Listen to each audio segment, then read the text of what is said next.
What's up, San Diego?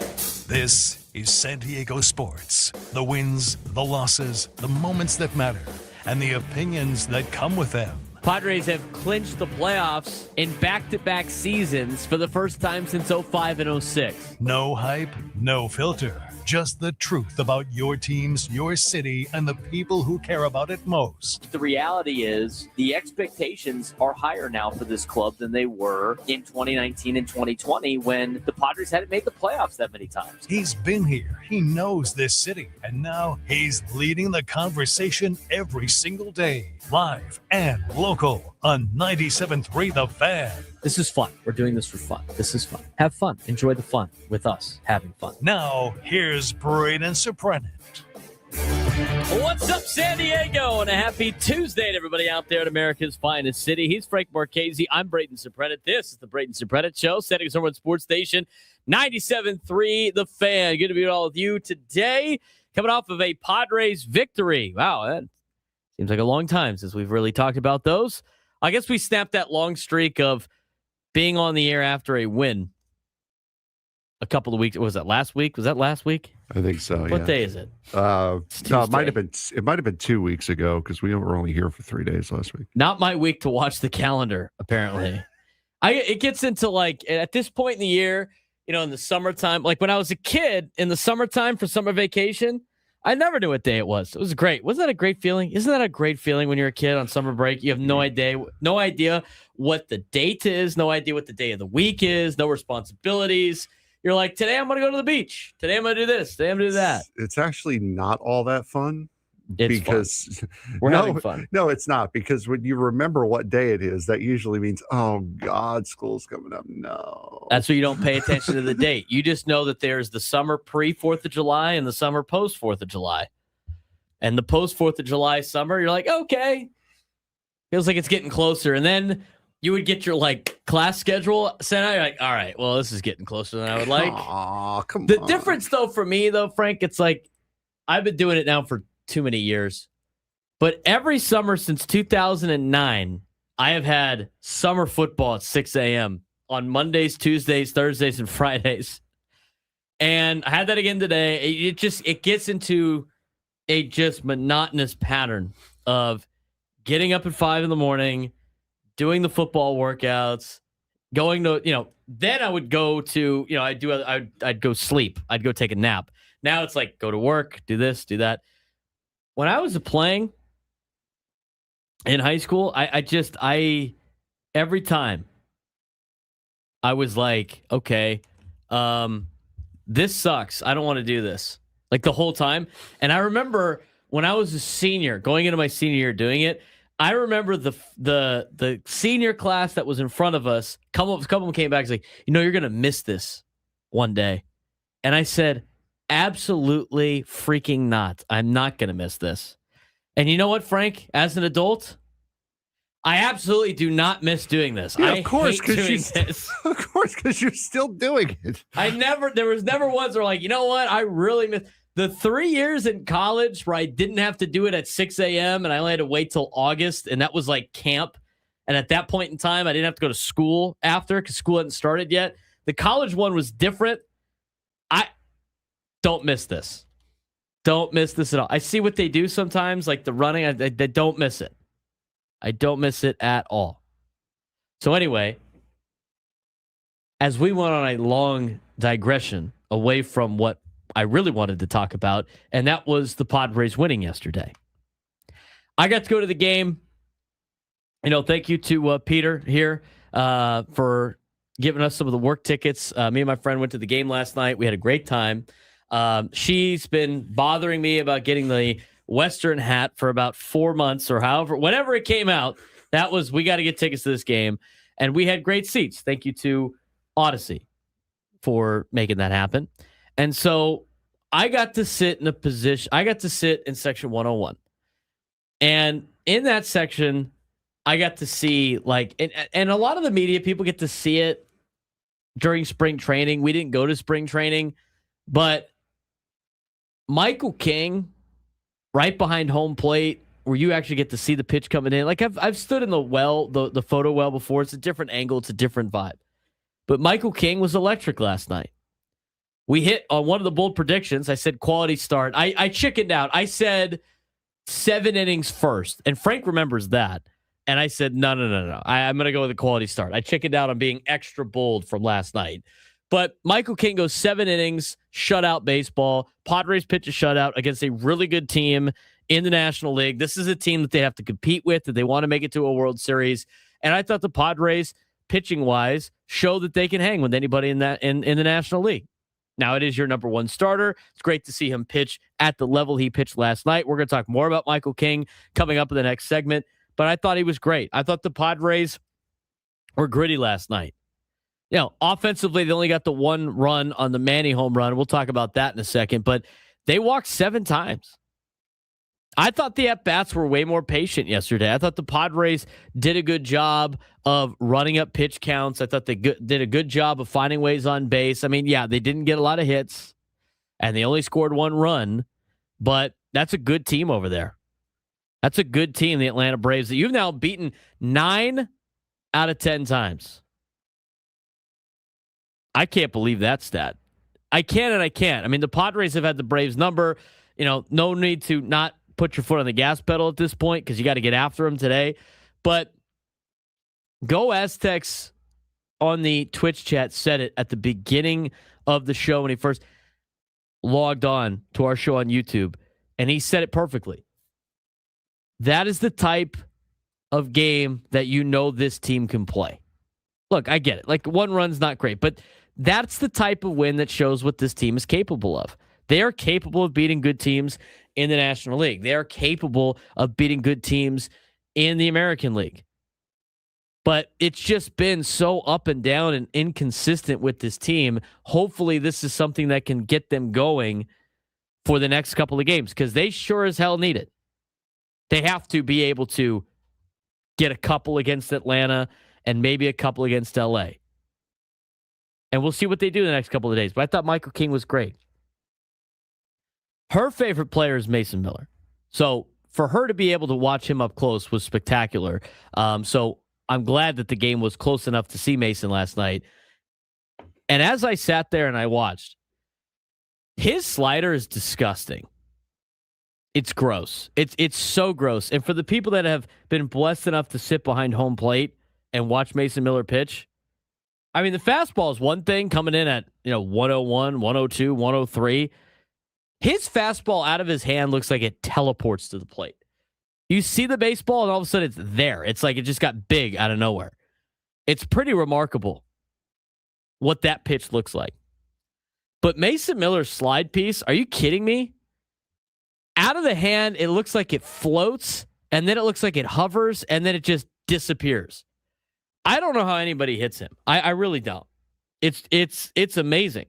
It's amazing that the Atlanta players that went through their Ozzie Albies, Austin Riley, Dom Smith, it was amazing they made contact. I mean, it is disgusting. I mean, again, right out of the hand, it looks like his fastball, and then it hovers a little bit, and then it goes, see ya. Good luck. Had a great time at the game. Shout out to Philip in University City, who saw us at Bub's and invited us to his table. We walked into Bub's yesterday. There was a lot going on. There wasn't a lot of space. Invited us to his table, met him, his mom, Kathy. Very nice people up in the UC area. Sicilians too, Frank. That was the best part. I mean, they were very nice because I was Sicilian, but then of course they liked the show. So big shout out to Philip and Kathy for being so hospitable to us yesterday as well. But I had a great time at the game. Padres won 1-0. But overall, Frank, it's not great that the offense scored 1 run.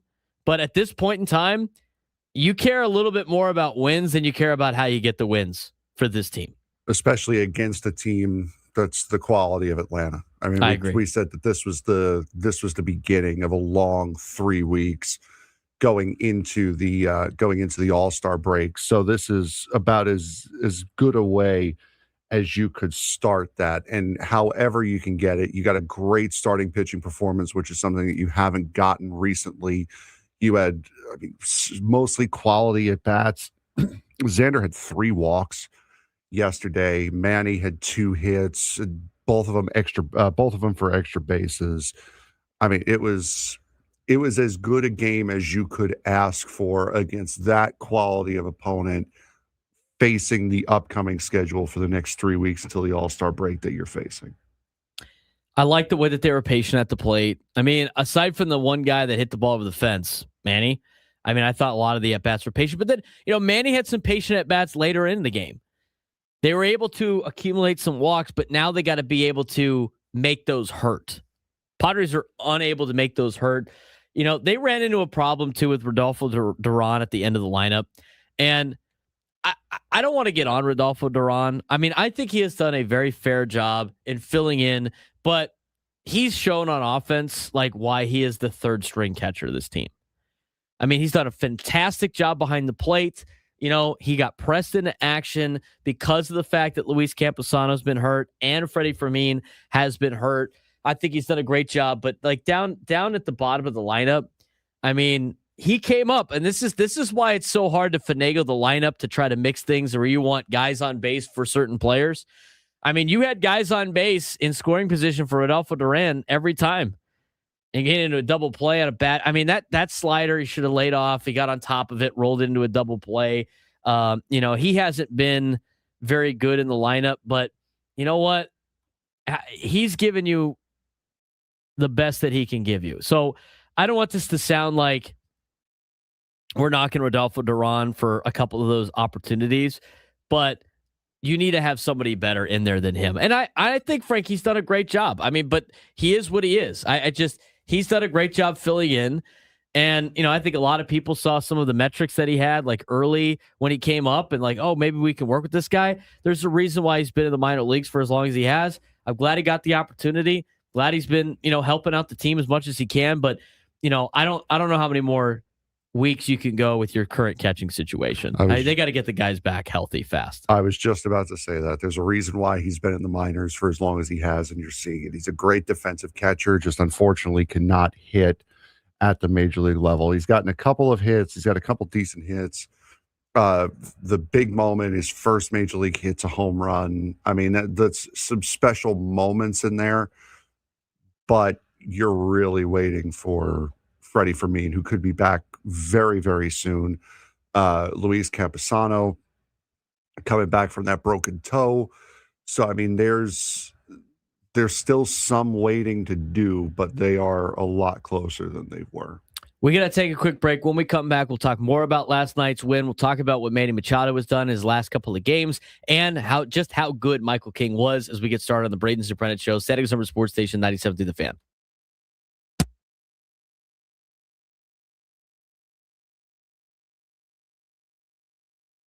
Well, it happened, Frank. The big event that we've been leading up to this point, a big reason why we were doing these updates to inform people about NASCAR coming to San Diego.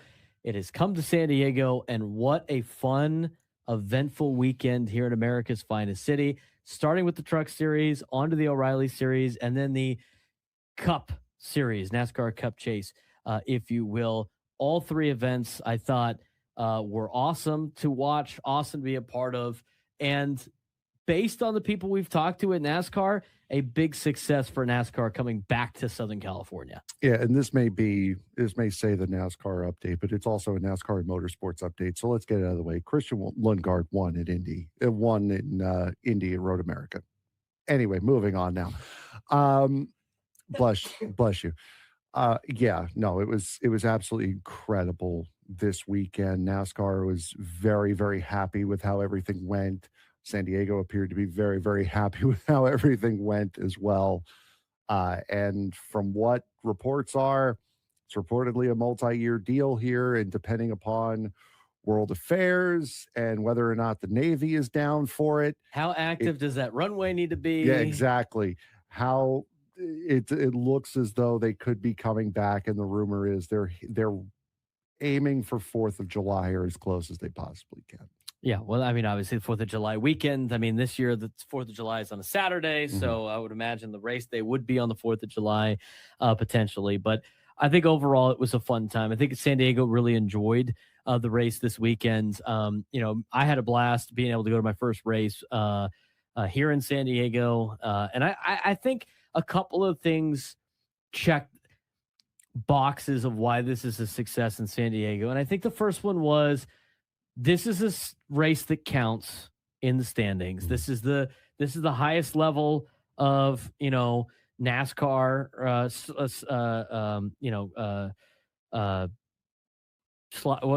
stock cars. Sorry, I was blanking on the stock cars. This is the highest level stock car racing you can get with the trucks, and being part of NASCAR and not having like the Wayland series or some of like the lower level ones come here. Like the military aspect was great. The weather was awesome over the weekend, but there was a lot of reasons why this turned out to be a success and why it's not surprising that the people of NASCAR really liked being here.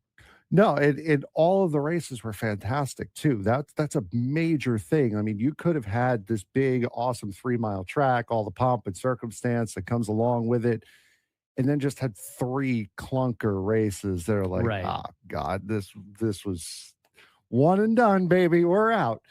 But no, I think you compare it to the Chicago circuit. I think this was a lot better than the Chicago circuit. Now, the Chicago circuit was run in the middle of downtown Chicago, a bunch of 90-degree corners, where here you're able to mix it up a little bit. You still had your 90-degree corners, but you had your fast sweepers. You had a bunch of different ways and basically when you got to the runway, just a blank slate on what you could imagine potentially doing. You had a great truck race that was just pure carnage as those guys were just trying to figure their way around the racetrack. The O'Reilly Series race was fantastic. 3 guys right down at the end, putting it all on the line to try to win. And then you had 2 teammates battling it out on Sunday trying to win. And all the craziness and the unpredictability that you had from these weekends also. I mean, the walls moving on incidents, though, that's kind of just something you have to live with when it comes to a non-permanent racetrack like Coronado. You had a fan jump on the racetrack. You had a manhole cover go through one of the cars. A couple of very big wrecks, both in the same spot. Sam Mayer took an incredibly hard hit on Saturday. I mean, there is so much to dissect from this weekend that a 5 or even 10-minute video here couldn't even scratch the surface of. And we talked about it, or we did on the show about, I got to meet William Byron's parents and got to hear a lot of stories from William Byron's parents about William Byron becoming a NASCAR driver and his connection with Jimmy Johnson and Jeff Gordon and some other fun stories too that were on there. It was really cool. You got to see Chase Elliott walking through Coronado, being here in town. NASCAR's and racing's biggest stars being here in San Diego was great. And it drove a lot of celebrities down here too. I think this is a event that was great for NASCAR. We got the report back, 125,000 people over the weekend, throughout the entire weekend showing up to the race. Percentage of female attendees through the roof, the percentage of Hispanic viewers through the roof, the percentage of first-time NASCAR fans through the roof. These are all areas that you want to hit on if you're NASCAR, and this is why you do street races, right? It's why you do the road courses.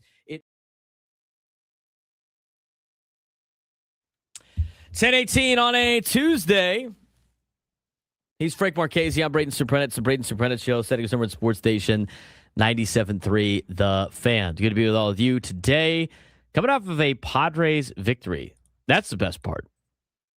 Haven't had too many shows like that this summer. Yeah, no, haven't. They like winning on the weekends, and we don't have shows. They like winning on although they haven't done that the last couple times, but they like winning on Fridays and Saturdays. That's when they like to win. Days we have day off on other days. Anyway, 833-288-0973, 833-288-0973. If you want to join the show today, we are going to talk a little bit more about the Padres from yesterday. I do want to mention though that we are going to be giving away tickets for Padres and Dodgers coming up this week for Saturday's game. Yes, for Saturday. Ben and Woods are giving away tickets for Friday. We're giving away tickets for Saturday. Gwen and Chris giving away tickets for Sunday. So stay tuned to the 1 o'clock hour for your opportunity to win Padres tickets to Padres Dodgers coming up on Saturday. Looking forward to that. All right, let's talk about last night's game a little bit more. And I want to talk about Manny Machado. He did hit the only home run for the Pods yesterday, the only run scored for the Padres. He's got 14 home runs on the season, which is the most on the team. He has driven in 42 runs this season, which is near the top of this team as well. All of his power numbers continue to show that it's not an aging thing. And right now, he has been able to, I know this sounds crazy, but he's been able to get his batting average up to 185. Everything that we've been told about Manny Machado, Frank, about how, the change of the swing and all that, his numbers show that that's exactly what has happened so far because he's still putting the ball over the fence. He's still hitting the ball with authority. Yeah, it made so much sense when that article came out that he tried to change his swing over the course of the offseason. It answered every single question. You saw the numbers were right around career average. His metrics were right around career average for where you expect them to be for him. And he was getting next to no results. And since that article came out, he's raised his average 15 points. He was batting $170 when that article came out. Now he's batting $185. So he has gotten back to, at least looking like he's gotten back to Manny Machado. And he's also hitting for extra bases. He's hitting home runs. He's hitting doubles. He's not just hitting dink and dunk singles here and there to get that average up. He is roping the ball now. So when that article came out, that was like, okay, yep, that's it. That's what did it. Since June 9th, Manny Machado's played in 12 games. He's 13 for 47. He's got 3 home runs, 7 doubles, 10 RBIs. He's walked 5 times. He has struck out 10. He's hitting .277 with a .957 OPS. That seems a little bit more like Manny Machado, does it not? I know it's only been 12 games, but that is essentially the Cincinnati series through last night. So that's it's like the entire road trip with 3 home games. So it's roped in with 4 total series, if you will. And he's hitting .277. So still small, but big enough to be okay. This is trending in the right direction, which is great to see. Hitting .277 his last, whatever it is, 12 games. I mean, he's gotten his average up to a 180 something. Fantastic. Can't believe we're excited about that. But it's been, he's had his average as low this season as 166. And I don't think it's been lower than that this season. 166 is the lowest he has had of an average. And that was on Game 1. That was after Game 1 of the Cincinnati series. He went into June 9th hitting 166 with a .250 on base and a .336 slug for a .586 OPS. He is now hitting 185 with a .649 OPS. I'm trying to find when that article came out about his swing. Because I think it was right around there, too. It was right around that time. It was like it was an off day. I remember it being an off day of like, oh, this makes a lot of sense. I think it was the Thursday after that series, Frank. That would be my guess. Because they had that Thursday off before they played in Baltimore. I mean, if you want to go from that perspective, which I'm looking back through it now. Kind of rough because he actually got some hits in the final 2 games in Cincinnati. He's hitting .263 with a .972 OPS. But he's really done a lot better. Okay? He's got 3 games with multiple extra base hits. The home run last night came on exactly the type of pitch that Machado should punish, a hanging slider. And what's interesting about Kevin Acey's daily newsletter today, he talked about how Machado has done so well against sliders. Came out on the 11th. Yeah, there it is. They played the Reds on the 9th and 10th. I told you, the off day right before.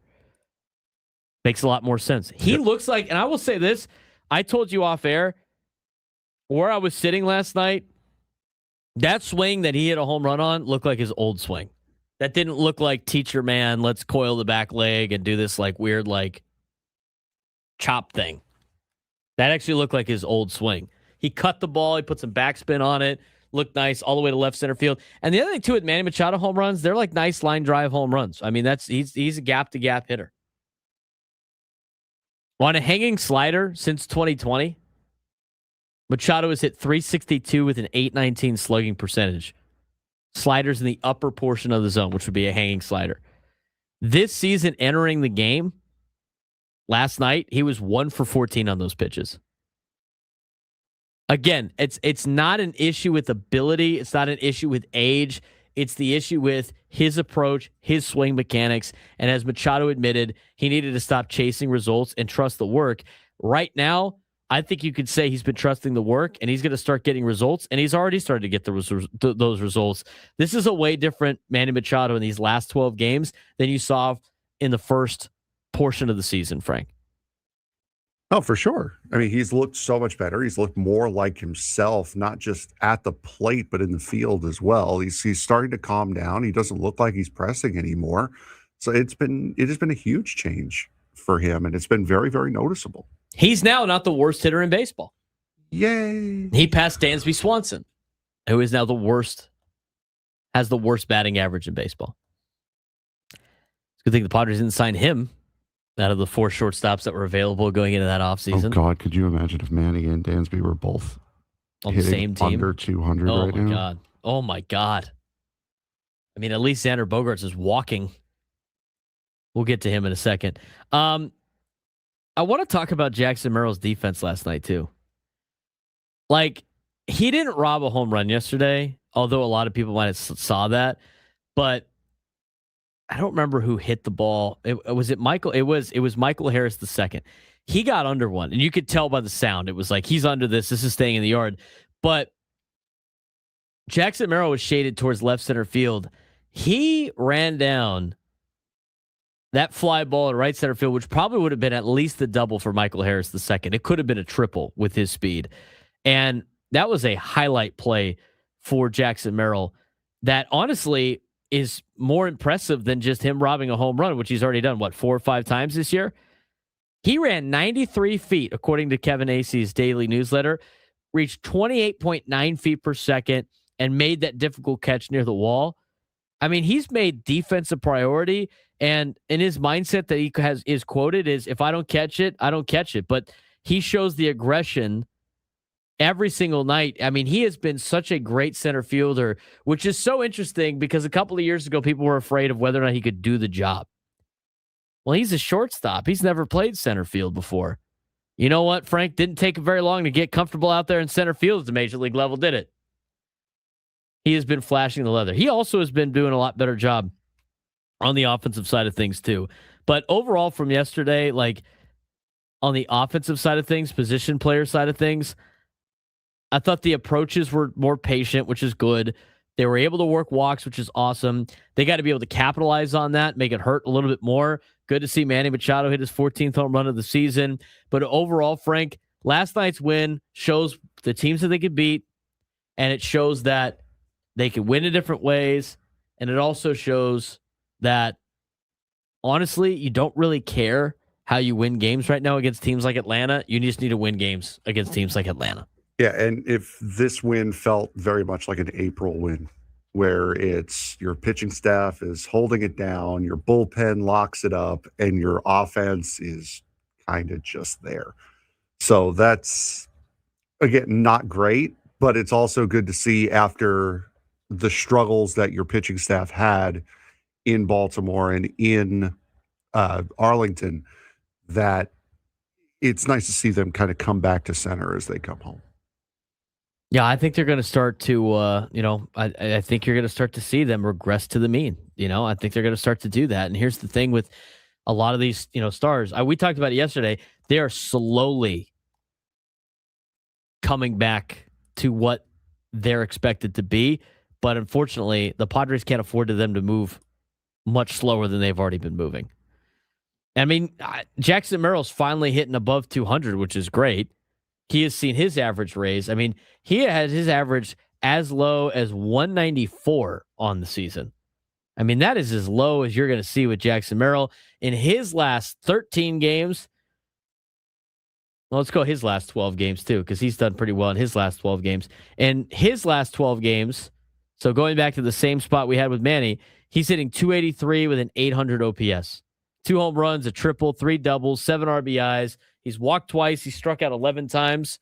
But overall, Frank Jackson Merrill, he's slowly starting to put things together as well. Yeah, and again, because of the struggles that Manny has had and because of the struggles that Fernando's had, he's kind of been able to hide a little bit as far as scrutiny. So the fact that he's starting to come around now as Manny is too is also help to him as well. I think Fernando had good at-bats yesterday too. I mean, his leadoff at-bat yesterday was good. It was. I mean, he worked the count, even though he got behind in the count. I think he's done a great job with that all season long. I think he has been a menace at the top of the order. And the offense didn't get the runs yesterday, but a lot of the guys are starting to, it looks like, either start to play like they're expected to or at least contribute. How many times did Xander walk 3 times last night? Yep, he was 0 for 1 with 3 walks. And he's staying patient at the plate. I mean, Manny's first at-bat wasn't very good. He did not stay patient, but then he stayed patient later on in the game. I mean, it was just the passing of the baton throughout the night. That's going to eventually lead to more opportunities with runners in scoring position, which is going to lead to runs. And again, you're going against a very good team in Atlanta. Got to find a way to take care of business tonight. For the pitching side of things, we're going to get to this in just a little bit. Michael King was great. Adrian Morejon, a weapon last night. Mason Miller, disgusting. And, even though the offense wasn't very good, 1 run was enough for the pitching staff to look like what we've expected them to look like all season long.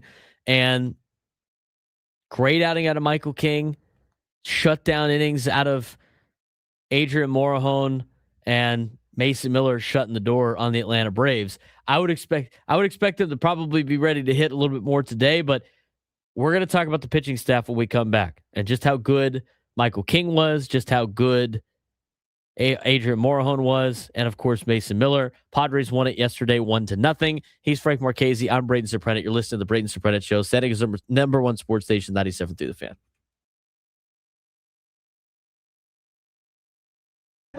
Victory lane, climbing out of the truck. Make some noise one more time for your race winner of the Navy 250, Wayne Ray.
10:38.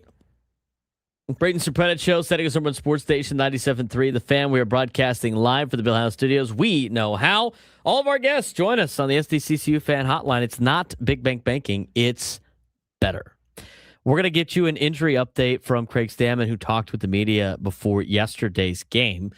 In a second, we also want to talk about the Padres pitching staff from yesterday. Michael King, Adrian Morejon, Padres starting rotation. Also want to get your phone calls. 833-288-0973, 833-288-0973. Let's get out to Rick in Lakeside. Rick, you're on the Braden Surprenant Show. What's going on? Yeah, good morning, Braden. Hey, it's a great day. I don't have one complaint, and I thought the whole idea was get them on, get them over, and get them in. That didn't happen in the eighth, and it should have. Yeah, that's definitely true. They got them on, they got them over, but Rick, you're right. They didn't get them in. I thought they were creating more opportunities than they have in the past. That usually leads to more opportunities to get them over, which leads to more opportunities to get them in. Padres need to be able to do that a lot better. And Rick brings up a good point, Frank. I mean, you can talk about the walks all you want, but if you don't do anything with those walks, it doesn't really matter. No, agreed. You need to be able to capitalize on those. Walks are a punishment for teams. They shouldn't be get out of jail free cards, especially when your starting rotation gets punished for walks. How many times have we seen that for this Padres starting rotation? We talked a lot about it yesterday about Griffin Canning, Lucas Giolito, and hopefully we're not talking about that when it comes to Randy Vasquez as much as the last time when we talked about his start on Friday. 833-288-0973, 833-288-0973. It's got to Lou and Lucadia. You're on the Braden Surprenant Show. What's going on, Lou? Oh, hey, guys. Been gone for a week up to Vegas and Beverly Hills, so it's good to hear the show. But a couple questions. I'll listen to answers offline. One, are you guys going to be involved in the Del Mar races? Secondly, have our favorite Catholic USC band, Cathedral Catholic, some obscure college in Texas. Was the Giants rainbow caps issue discussed, or were you allowed to, or had you discussed them? Anyway, go Padres. All right, well, thank you, Lou. It's a lot of stuff. I mean, we briefly talked about it in the sports thread. We kind of ran out of time. Major League Baseball had, said one thing about how they didn't want anybody writing anything on their hats, and then Congress got involved, and then according to one of the congressional members, they posted the Rob Manfred apology to Congress, because Congress definitely put they threatened the whole antitrust law exemption for the whole thing. So without getting political, I think Frank and I both agree. I mean, I get the theme nights for everybody. Like, there's so many theme nights out there, but baseball is probably safe if they just don't have any of them on the uniforms at this point. With a lot of the just a lot of the players, I guess, have their own opinions about things, and I guess it's not really great to force anybody to do something they don't want to do. But again, I get where they are going with this with Major League Baseball teams and having theme nights. Maybe they just do that for the crowd and not change the uniforms and keep all the uniforms the same. I don't know what Major League Baseball is going to do on that front. The other question was about, what was the other one? It was, are we going to have any part in the races at Del Mar? I'm running in it. I think I'm the number 7 horse this year. Are you calling yourself the size of a horse? Are you as strong as a horse? Probably. Or are you just going to, or is your car 1 horsepower? And so you're going to go out there and get around the track. It's about 1 horsepower last night. Are you okay with that, by the way? Did you get everything fixed? I saw your car today. So yeah, it's fine. It's a known problem that I've had. So maybe your car is, it's going to be like Herbie the Love Bug, but you're going to be racing horses. Well, ever since I changed the fuse box out, if I turn the car on, it runs fine. But if I turn it off and then like turn it back on within a couple minutes, like if I go into the gas station or whatever and turn it back on, it kind of sluggishly turns over and sometimes doesn't. So last night I drove home, pulled up to our garage to put air in my tires, and then when I went to back out to go and find a parking space, it didn't turn over. So now I have to get a battery because that one's about 6 years old at this point, honestly. What are you, William Byron? I was about there last night. I was just sitting in the car like, this is my life now. Yeah, I am the pit crew, Nate. We used to do like a show on their opening day at the races. We haven't really done that in a long time. I don't know. I mean, I'd be open to it for sure.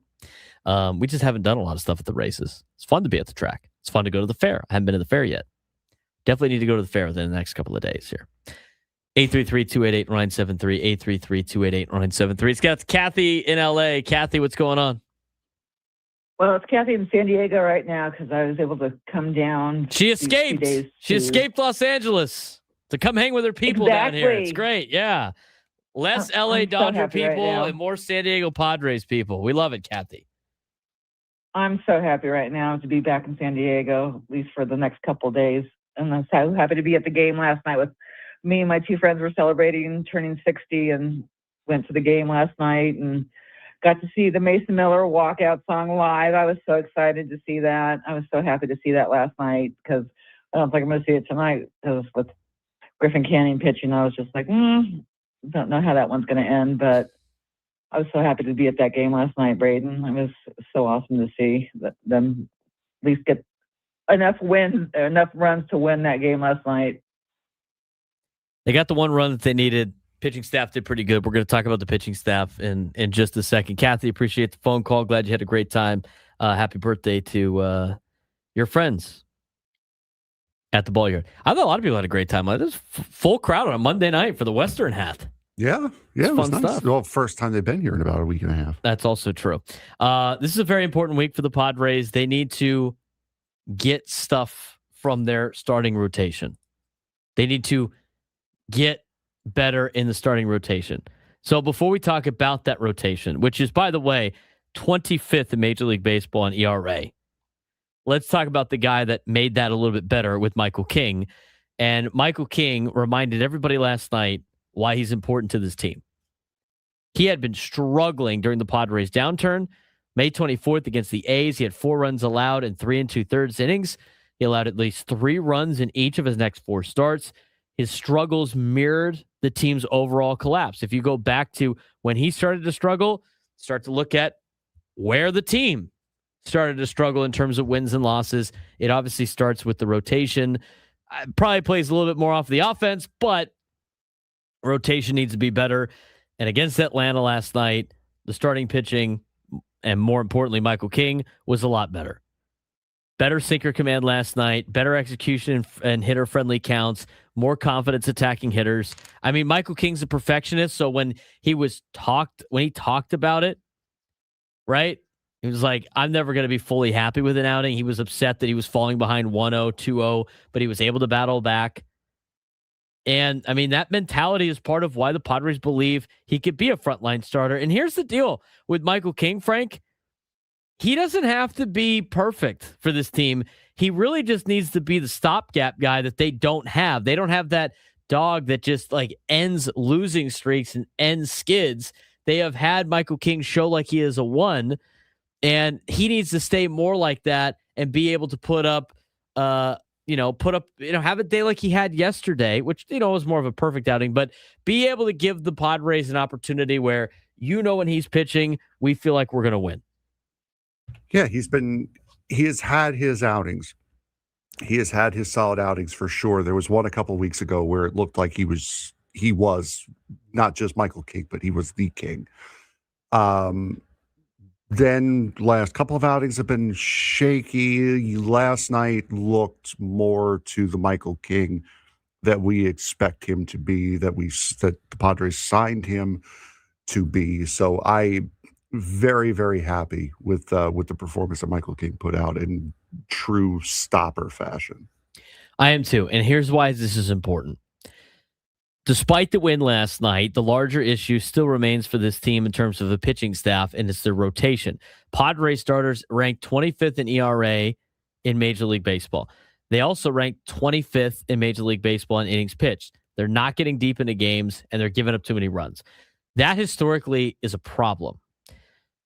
As Kevin Acee lays out in his newsletter, no playoff teams since at least 2010, excluding the COVID season in 2020, has entered the postseason with a rotation ranked that poorly in those categories. The concern here, of course, is the bullpen can be elite. The Padres bullpen is elite. But can a bullpen carry a team through 162 games and October if starters can't consistently give them length? The answer to that question is no. The bullpen, here's my thoughts on like bullpen and pitching. I think a bullpen can carry you through the playoffs. In fact, we have seen in recent years that the bullpen has carried teams through the postseason of the World Series. We've seen the Dodgers get carried by their bullpen. But you need to get to the playoffs. And starting pitching gets you to the playoffs now, and the bullpen gets you through the playoffs. So the Padres have the bullpen to make it through the playoffs, but they don't have a rotation that can get you into the playoffs, especially not the way that they're pitching right now. They need to get better production out of Michael King, which last night was great. You get, I mean, seven shutout innings. You can't ask him to do that every single night, but it would be great. You need him to pitch back to what you would expect him to be at. You need Vandy Vasquez to get back to what he was doing at the beginning part of the year. Walker Buehler has gotten better every single start. If he just stays status quo, you got three starters that you can build off of in this rotation. We're adding just one starter maybe at the trade deadline gives you four that you feel confident in moving forward. A rotation for that final spot to see who can be that last guy, whether it be a German Marquez, whether it be a Lucas Giolito or Griffin Canning, if one of those guys can emerge, whether it be, somebody down to the minor leagues, like a Johnny Brito, like a JP Sears, like a Jackson Wolf. That makes things a little bit more obtainable at this point in time, I think, from a rotation standpoint, but they have to be a lot better than what they are right now. And they got to be in a position where they can only have to acquire one starting pitcher at the deadline, Frank, because it's hard to acquire really good starting pitching. Yeah, it is. And there are a couple of names that are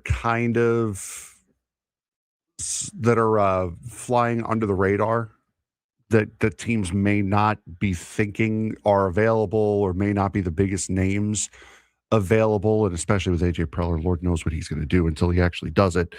So there are definitely needs that this team still has, and I would say starting pitching has been a need that they've needed all season long. And with the expectation that Musgrove or Pivetta could be coming back around mid to late August, that'd be like acquiring two guys at the trade deadline if they pitch to anywhere near what their expectations are. And we're going to talk about that in the next hour. We're going to get the update from Craig Stammen if you missed it. He gave updates on Joe Musgrove. He gave updates on Nick Pivetta. He gave updates on both the catchers, Freddie Fermin and Luis Camposano. He gave updates on who else? Yu Darvish. Yu Darvish starting to throw. He kind of chuckled and said, like, I'm really expecting him to come back this year, but yeah, he's throwing. He's throwing from flat ground. It's great to see him throwing again. Looks good throwing the ball. Yeah, for me and Jake, Musgrove and Pivetta were at least who were listed on the video. I watched the clip. They talked about Darvish too. It was pretty interesting. We're going to get to that in the next hour. Do you want to get back to your phone calls though? 833-288-0973, 833-288-0973. Let's get out to Mike in Ramona. You're on the Braden Surprenant Show. What's going on, Mike? Hey, Braden, Frank. Good day. Yeah, it was a great effort by the King last night. He stuck it to him. But what really irked me, Braden, I don't know if you guys talked about this, but the game being on ESPN, they had the frickin' some college game on, South Carolina against Oklahoma, and they didn't break away. And you look at all the duplicate channels. Well, the bottom line, if the ESPN is going to buy the rights to show the game, they need to show it from first pitch to last pitch and not screw us for 3 innings, because it didn't come on until like the middle of the third, the damn bogus college game that nobody gives a rat's behind about. They played that. What do you think about that? Well, I was at the game, but I heard I heard a lot of the issues with ESPN from last night. I mean, I wouldn't say like nobody gives a rat's behind about the game 3 of the College World Series. I mean, that was the national championship last night. So, I mean, people obviously did care about that. It was obviously bad planning on their part. Also, didn't Oklahoma jump out to like a huge lead, so the game was like getting extended a little bit? I think so. They were up like big early. And like some of the people in the chat are saying they aired the start of the game on ESPN too. So they did air the start of the Padre game, and then they moved it after the College World Series game was over. You can't expect them to move the College World Series game when it's been on the channel the entire time. You move the game that's starting, and then once that's done, you move it to the channel. Right, which I think is what they did. Yes, is what they did. I know a lot of people complained about that. They also complained there was no post-game coverage because Giannis got traded. It kind of takes precedent. Yeah. I mean, I get it. Remember, ESPN is not super into the baseball world as much as we are here in San Diego. When we come back, we'll give you the injury update. Plus, the Brendan Sorsby drama continues, Frank.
$11 o'clock.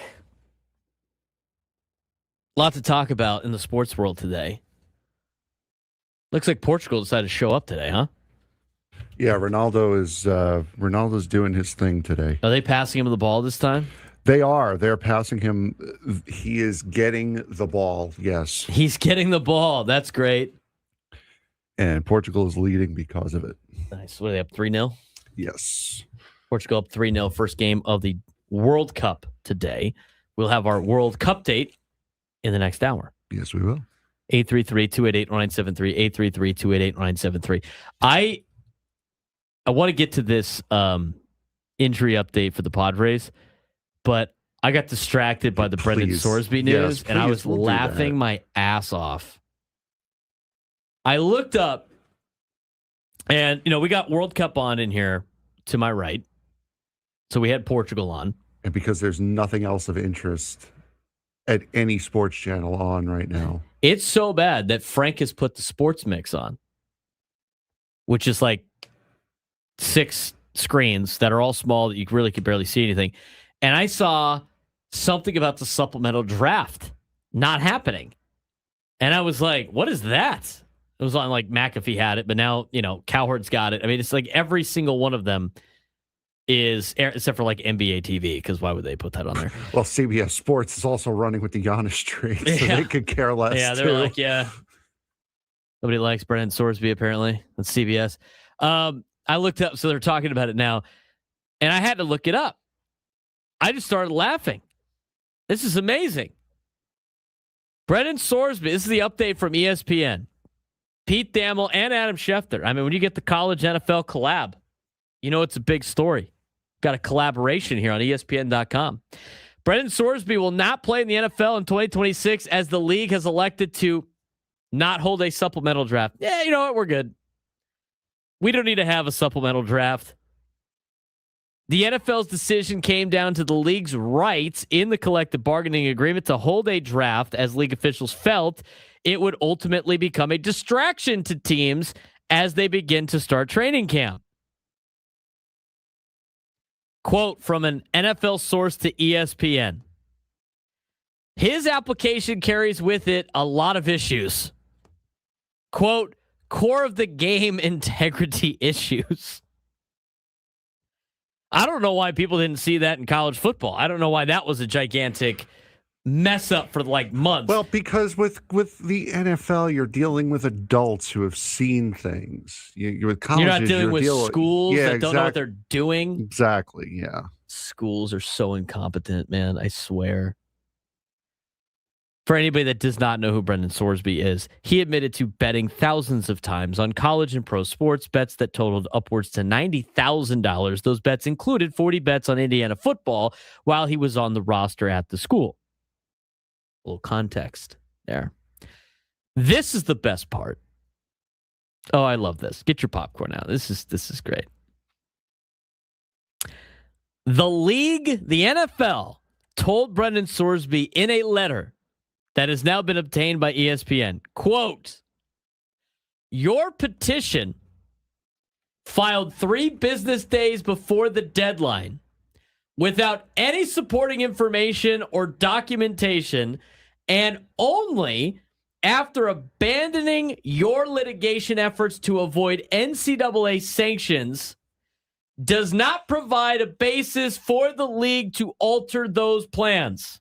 Oh, my bad. Hold on. Oh, no, that's not the right one either. Hold on. There we go.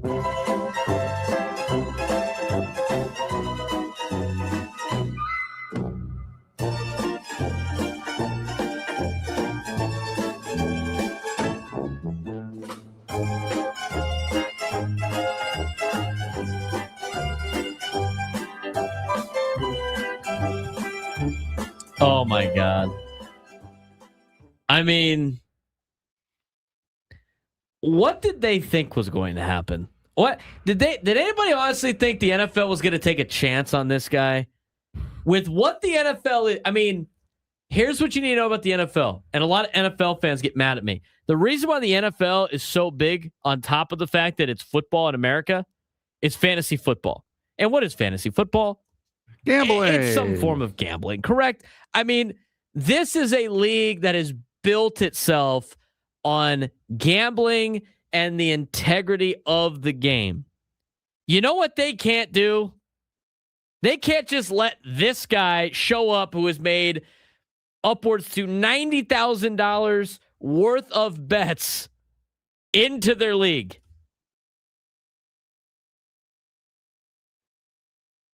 The letter that the NFL sent to Sorsby is a chef's kiss.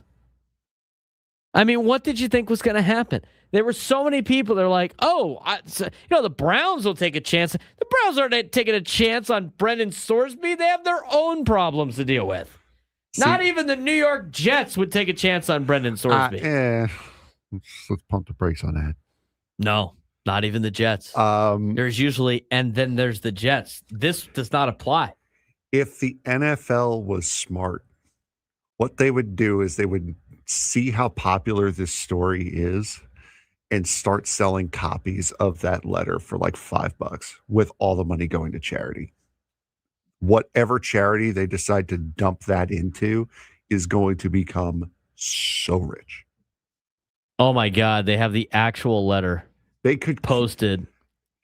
If the NFL were to sell that letter, they could cure cancer with the money that they would raise.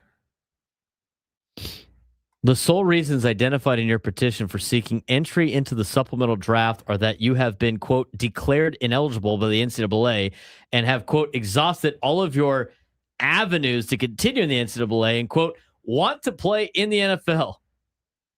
The petition provides no information regarding the basis for the timing of or the NCAA's decision.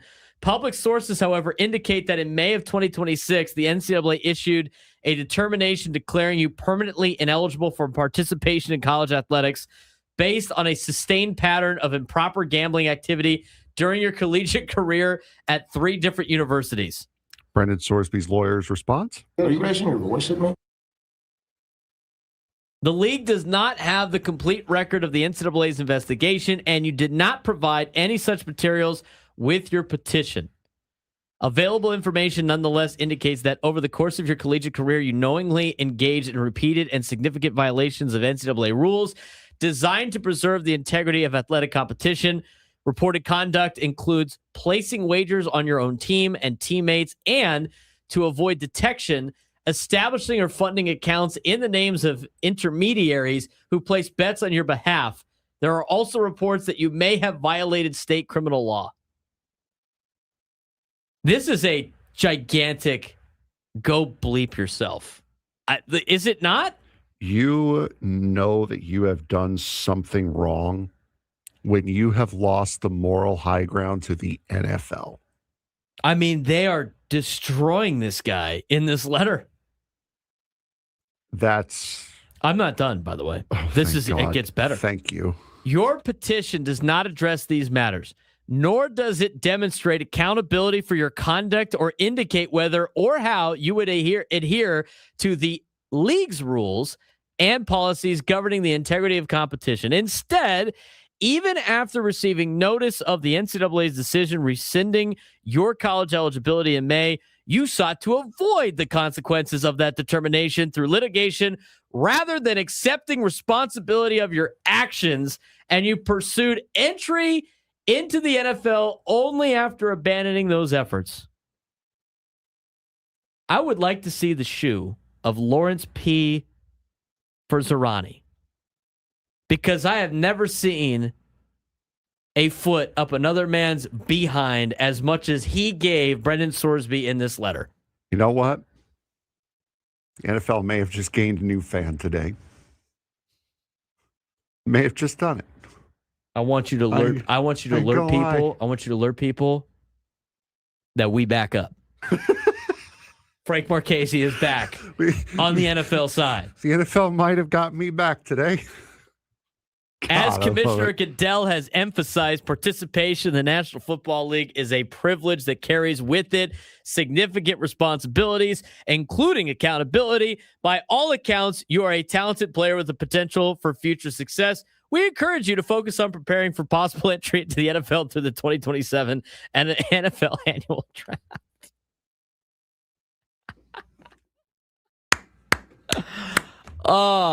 You know what?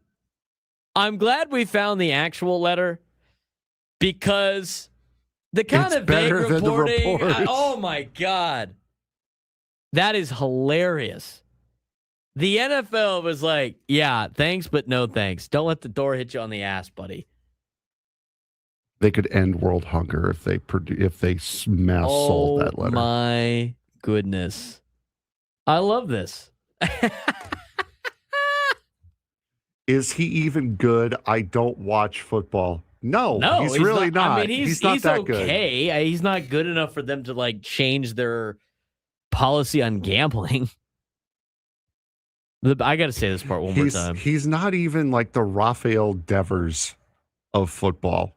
He's just like, he's not even that good.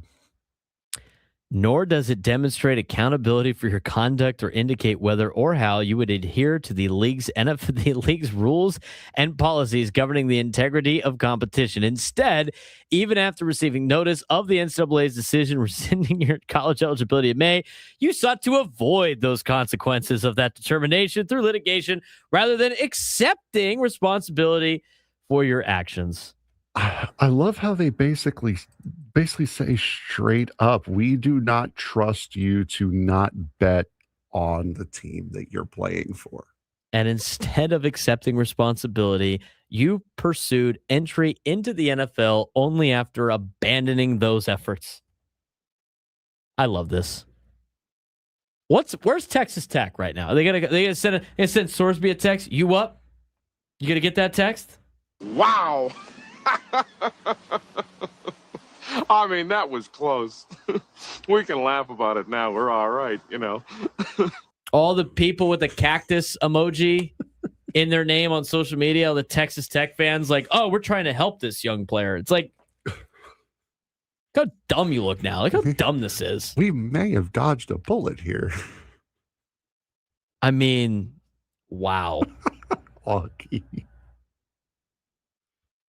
I just love the fact, too, that the NFL goes like, even though we don't have all of the information from this particular litigation, we have based on public sources, we don't really believe that you should be in our league. We don't need any more. We know enough now. Oh my God. Amazing. A lot of people have said, now this is where it's not funny. Maria, why would you enable Maria? Bet his parents would defend him. Like, come on. You're going to bet that a gambler's parents are going to, that's a little rude. So here's where it gets serious. It's not fun anymore. Like, as much as this is great, like, oh, I can't believe the NFL is actually taking the moral high ground. They don't do it for everything, but you do know that right. You do know if it affects their pocketbook and their contracts and potentially having a massive problem like the NBA has had with the FBI and everything, all of that, they protect the shield. And so for somebody, it was like, if he was better, the NFL would have rolled out the red carpet. That's not true, because this is something that the NFL does not want. They don't want the betting stuff. Should they have leniency for what some of the other players have done in terms of crimes? Probably not. But they do. I'm not saying it's right nor it's wrong. But they let those things slide, and they won't let this thing slide because this affects their pocketbook directly. They can distance themselves from the other things. But they can't afford to make their game look like it doesn't have integrity or it's not true, because they lose a ton of money. I mean, let's call a spade here. If this wasn't gambling, there might be a supplemental draft for this guy. But the fact that it's gambling and it could impact the integrity of the game, they put their foot down. You know what? I don't work for the NFL. That's how them as a business do this. Like a lot of people are upset about, and they're listing names in the YouTube chat of people that have not been, basically, should have been banned from the NFL or who had like 2 or 3 game suspensions for some heinous things that they have done. Who, by the way, people still draft in fantasy football and people still root for and all that other stuff. I mean, as much as people want to say, like, I can't believe they didn't do this for certain players, if you're one of those people and then you draft the guy in fantasy football, I mean, what difference does it make? So, is it comparable to the other things that other people did? No, I'm not going to have that conversation. But the reality is, he did something that in the sports world is the worst thing that you can do that impacts the game, and therefore he is not being allowed to play. He tried the best he could to avoid that and go through litigation and all that other stuff. When those options exhausted, he decided to, again, instead of facing the consequences of his actions, decided to pivot and try to be saved by the NFL like a handful of college coaches did. I mean, isn't that not what Pete Carroll and whatever? I mean, Harbaugh, right? Yep. That's all alleged. And, we can't sit here and say it's not facts because it turns into he said, she said. But a lot of the signs point in that direction. No, go Aztecs. He did take accountability. He went to rehab, dude. And that's the other thing, too, that pisses me off about this, because there are people that are very much impacted by addiction. Scrappy. And, we don't need a name, but like, well, no, I'm there just are saying, people that are, deal with addiction, and it's them and their loved ones. And there's a lot of people of you out there that have experienced this. And this guy is using that as a way to get out of problems instead of actually trying to make things right. And it upsets a lot of people that have been impacted by addiction.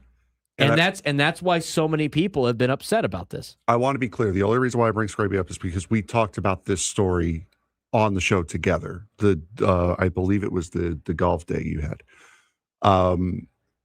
And we both kind of felt as though he only did this to check a box. Yeah. And whatever I have to do so I can play football. Yeah. And Scrappy said when he went to rehab, he said this on air, he said it, that he went to basically check a box, and it ended up turning into a lot more. And it really helped him. It actually helped him change when he didn't go in with that in mind. So, but I mean, this is just so blatantly obvious with Brendan Sorsby that he only did it to check a box to get back out on the field. That's the only reason why I brought Scrappy up by name, because we did talk about it on air. The NFL laid down the law today. Brendan Sorsby is going to have to wait to the 2027 NFL draft. We'll see how that continues. I thought we were done with that story, but then the NFL threw a haymaker today with that letter. 833-288-0973, 833-288-0973. Craig Stammen gave us an injury report yesterday. We'll relay it back to you when we come back. The United States is quickly becoming one of the biggest stories of the 2026 World Cup after crushing Paraguay 4-1. Mauricio Pochettino's squad followed it up with a 2-0 win over Australia and has already secured first place in Group D. Suddenly, fans are beginning to ask just how far this team can go. Meanwhile, France has emerged as the team to beat behind Mbappe. Lionel Messi delivered the first World Cup hat trick of his career for Argentina. Oh, and by the way, broke the World Cup goal record with 2 goals against Austria. And Spain answered critics with a dominant 4-0 victory over Saudi Arabia. Cape Verde continues to shock the world. Canada earned its first ever World Cup victory with a 6-0 rout over Qatar. And Turkey has become one of the tournament's biggest disappointments after being eliminated without scoring a goal. knockout stage is approaching, and the drama is only getting started. The 2026 FIFA World Cup is beginning to separate contenders from pretenders. It's been a fun one to watch, Frank. No, it absolutely has. And at the moment, France is starting to look like the most complete team in the tournament. They opened up with a statement 3-1 victory over Senegal. Their attack looks terrifying. Kylian Mbappe scored twice, and he is surrounded by incredible talent, including Dembele, Desiree Doué, and the bench loaded with young stars. Quite simply, France may have the deepest roster. If they stay healthy, they might be the favorites to win the World Cup trophy for the third time. Messi and Argentina are off to a dream start. At age 38, Lionel Messi continues to make history.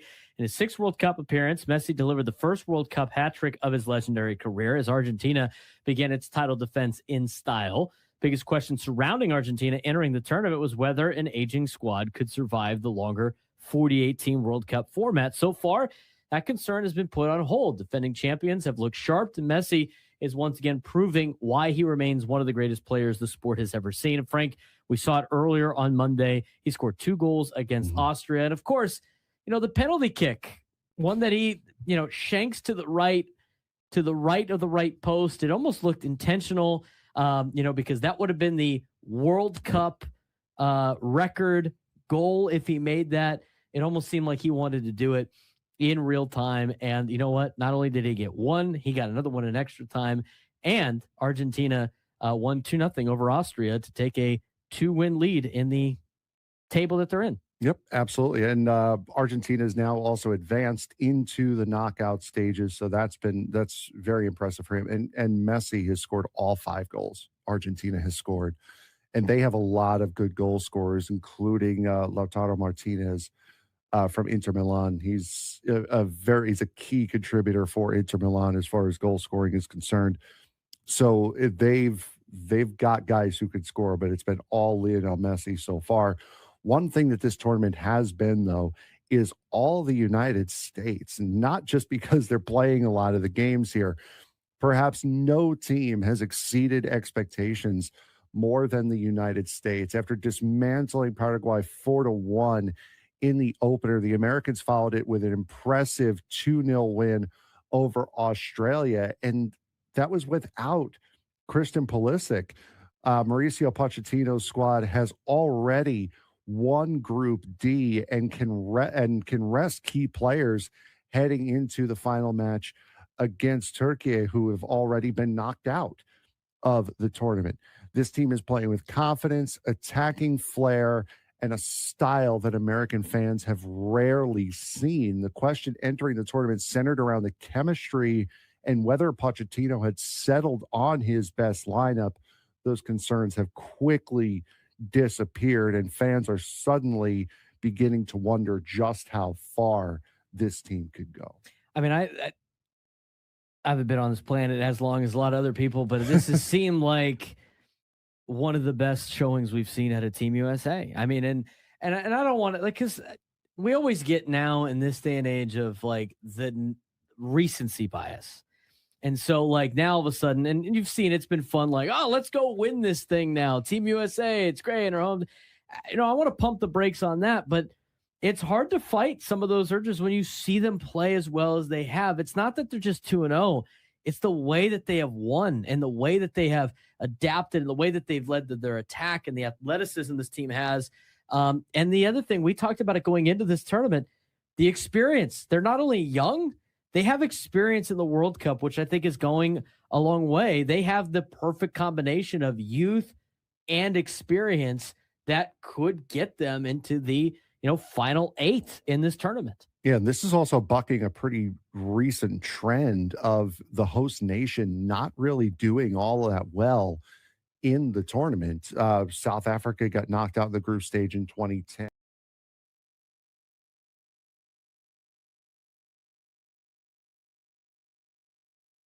Broadcasting live from the Bill House Studios, we know how. He's Frank Marchese. I'm Braden Surprenant. It's the Braden Surprenant Show. San Diego's number one sports station, 97.3. The Fan. All of our guests join us on the SDCCU Fan Hotline. It's not Big Bank Banking. It's better. Padres coming off a 1-0 victory from yesterday over the Atlanta Braves. It's a big win. That's now their 9th win out of the last 10 games against Atlanta. Padres trying to make it 10 of 11.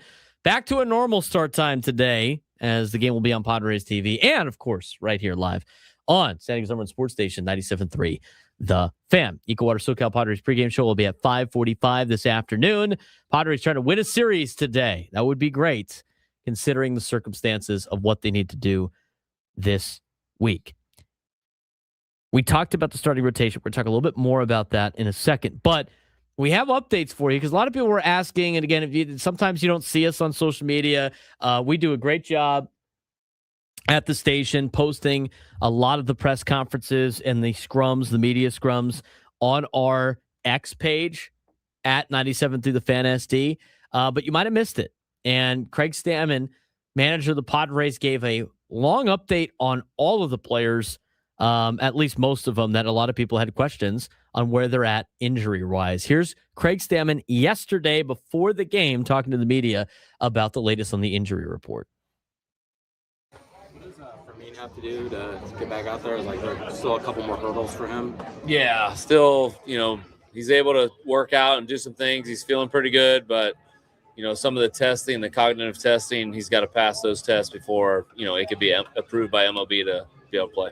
When that's happening, it was happening almost daily, every other day, that kind of stuff. So continue to test him, continue to try to reach those baselines. That was good sign that he showed up in Texas. Oh yeah. I think him showing up in Texas was first day he was able to be eligible, and he had to pass a test, that morning to make it happen, and wasn't able quite to do that. So we want to be cautious with him. Obviously, we don't want to put him out there just because he says he feels good. We've got to be smart about, the tests show us a little bit extra of really what's going on. Where's Crony on this all? Same thing. Crony's out in Arizona. Nice update today that he's been taking live batting practice, so he's gotten a few ABs, starting to feel a little bit more like normal, and eventually we'll get him out on rehab assignment here pretty soon. Has he been cleared from the concussion protocol or no? I guess technically, since he's starting to take live ABs, but it's still you ramp up activity, see if he can handle it, ramp up more activity, see if he can handle it. It's kind of that kind of process right now. Where are you on Musgrove, Pavetta, and Darvish? Darvish is throwing. He's at 90 feet. Yeah. He looks pretty good. Yeah. But I don't expect him back this year. Maybe. You never know. He could be like that October surprise. Yeah. But Nick and Joe they've been throwing. They've been continually throwing. They're progressing farther in the long toss, getting closer to the mound. So no timetable. No timetable whatsoever. Obviously, you've seen it with a bunch of pitchers. They throw off flat ground a bunch, but it really matters once you get to the mound, and then it really matters when you face live hitters and progress innings wise. Well, the Diamondbacks just had two guys coming back from the same thing, and both had relapses.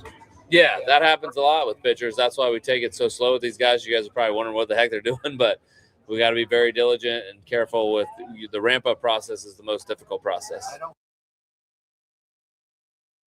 We got a lot right there, Frank. The Darvish stuff is fine. He's he says he could come back. We'll see. Craig. I like Craig, man. He's just hey, he's such a nice. He's such a nice guy. Just hey, I don't know. I guess maybe. It sounded positive for a lot of those different players. I mean, here's my thing on the rotation because we got a couple of minutes here, and we talked about Michael King needs to get back to being a number one pitcher. I don't think the Padres necessarily need him to be an ace, but he needs to be a number one. Because I think the Padres need to trade for a starting pitcher. They need Randy Vasquez to get back to form. They've already seen Walker Buehler really carry this starting rotation over the last, couple of weeks. So they have something to build off of there. Add a starter that gets you to 4 guys, right? I am not I mean, the longer this drags out and the more weeks that you have without Pivetta and Joe Musgrove, those guys to me are ice. Those are the cherry on top. If you get those guys back, great. It'll be like adding somebody at the deadline. Maybe not an elite pitcher at a deadline, but it adds an arm that you might need that should be at that point fresh, right? Because he didn't go through an entire season. And for Joe, he hadn't pitched in a while.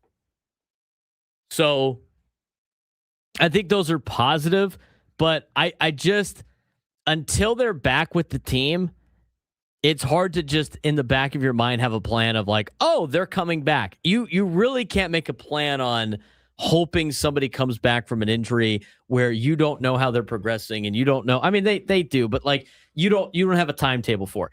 Any player that doesn't have a timetable, you can't make plans for your team on this guy coming back. It's going to save the day.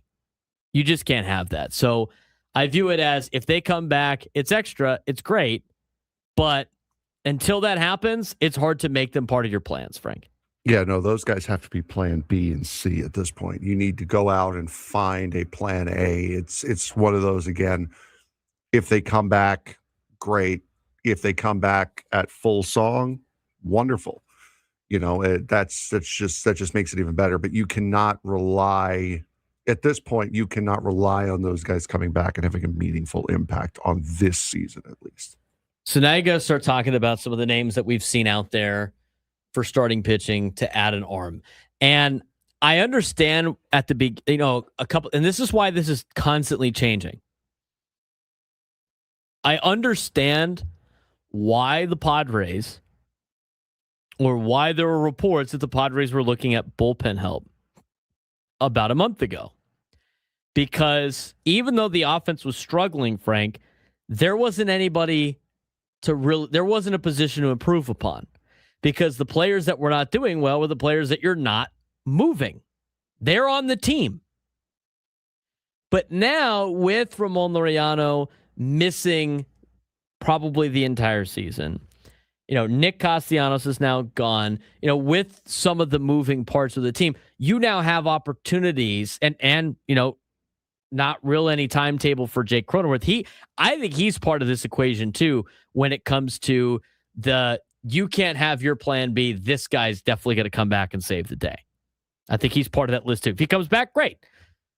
Hopefully it helps the team out. But now there are some spots where those role players are not playing at the level that they were. And with some injuries now and some guys not coming back like Ramon Laureano, now there's spots to fill with a bat, which makes more sense now than just getting a bullpen piece. And when it comes to starting pitching, you had good, solid starters at the top. You just needed some guys to backfill. It would have been a luxury to add a starting pitcher, but the Lucas Giolito experiment has not worked. The Griffin Canning experiment has not worked. I don't necessarily know if I'm ready to end the Griffin Canning experiment yet, but we're getting pretty dang close to ending the Lucas Giolito experiment the way he has been pitching. So it wasn't at the time, you still had to figure out what you had, but now as we get closer to the deadline, Frank, the add to a strength situation with adding to the bullpen is starting to make less and less sense because the way the team is shaping up. Right. Yeah. And with the injuries that the team has gotten since then, he's certainly that certainly has changed. I don't see I really don't see a way that you need the bullpen right now more than you need a corner outfielder, more than you need a starting pitcher. It's nice to be able to stock up on that bullpen, but there are guys that you can bring up that can do that. Like Bradley Rodriguez right now is down just for rest. You've brought David Morgan back. He's been fine. There are other guys you can do that with to bring them up and just fill out some time and fill out some spots. But I don't see how your bullpen arm at the moment right now is the most important need that this team has. And because of how weak your starting rotation is right now, we're 7 hours away from game time. We still don't have a starting pitcher right now. We know it's going to be an opener. We just don't know who it's going to be. Well, that's the other thing too. I mean, if they continue to go openers for Lucas Giolito and Griffin Canning, that tells you everything you need to know what they think about those two guys. Because Canning would be going tonight. He would be the starter tonight. And the reality is here too is if the opener situation was a great model and a great idea, everybody would be doing it all the time. It's not a strategy thing, but based on what they have, it is a strategy because they're trying to get anything out of them in terms of starting pitching. So the Padres 25th in ERA for the starting rotation, 25th in innings pitched for the starting rotation. Those need to be improved upon. And with some of these updates, I don't necessarily think you can have guys coming back from injury as your main plan of improving said rotation. Nope. Especially guys who are out on long-term injury. When we come back, the style of play the Padres have shown, is it sustainable? We'll get to that when we come back.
Almost lunchtime here on the Fan. What'd you bring for lunch today? I didn't. The hell, man? He gets yelled at one time for eating lunch during the show. When did I do some that? guy in the chat was chirping you about. Oh no, I've eaten after that. Eating something, and all of a sudden you want to bring lunch. I've been up since 5. I need to get something after the show.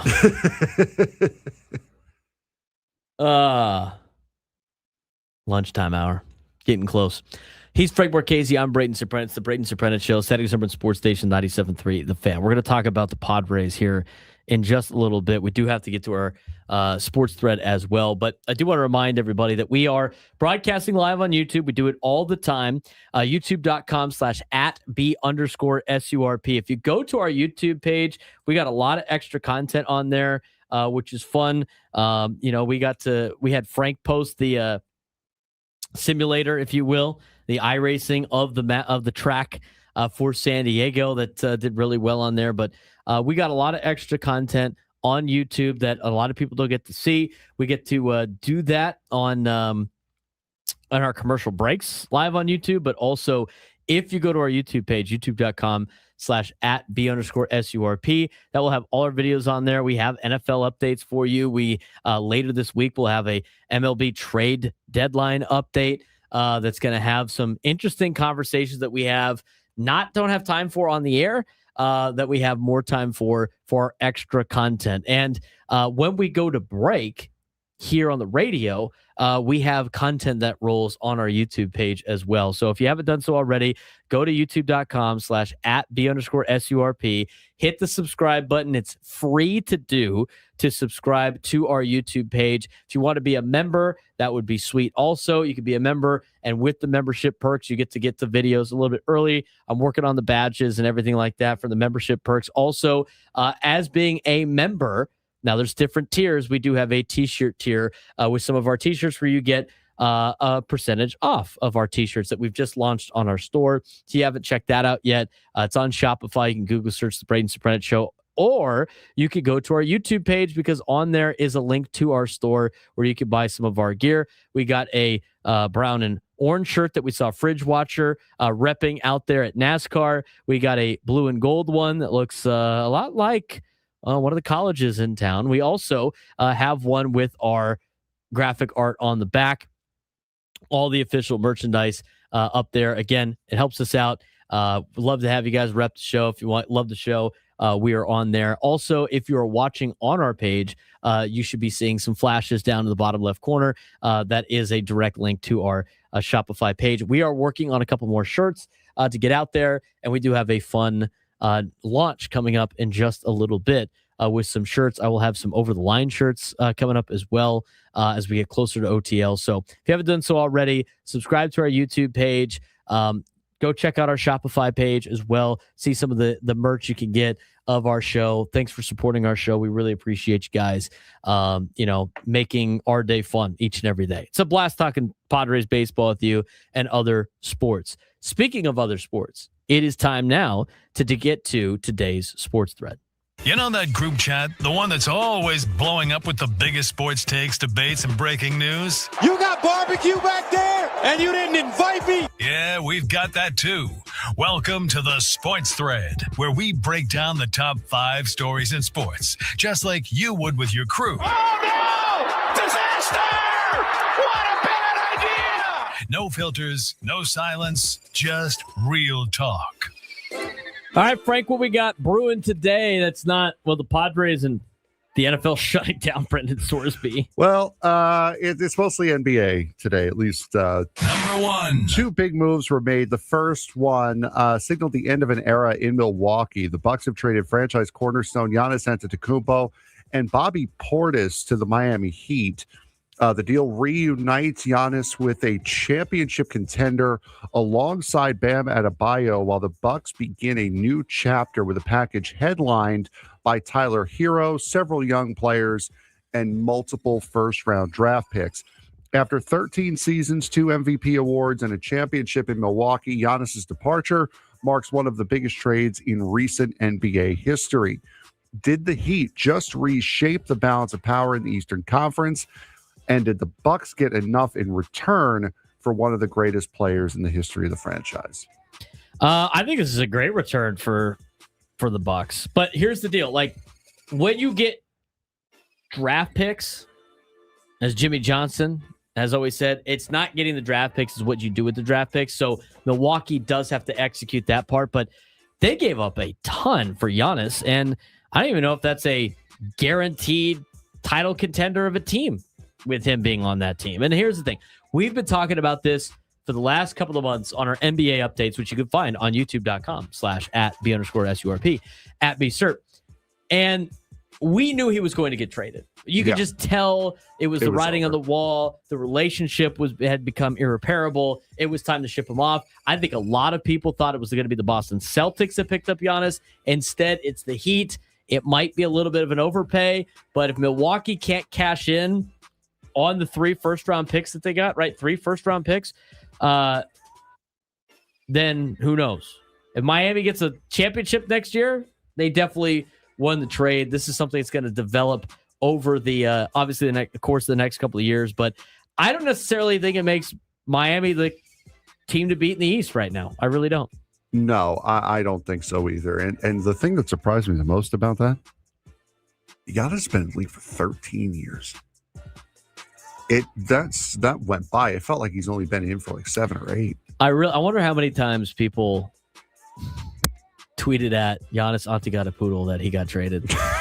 Like how many? Like I almost put out there like, oh man, AJ Preller cold blooded. He's just sending Giannis to Miami, dude. Oh boy, have fun with the Marlins. They're trying to hunt.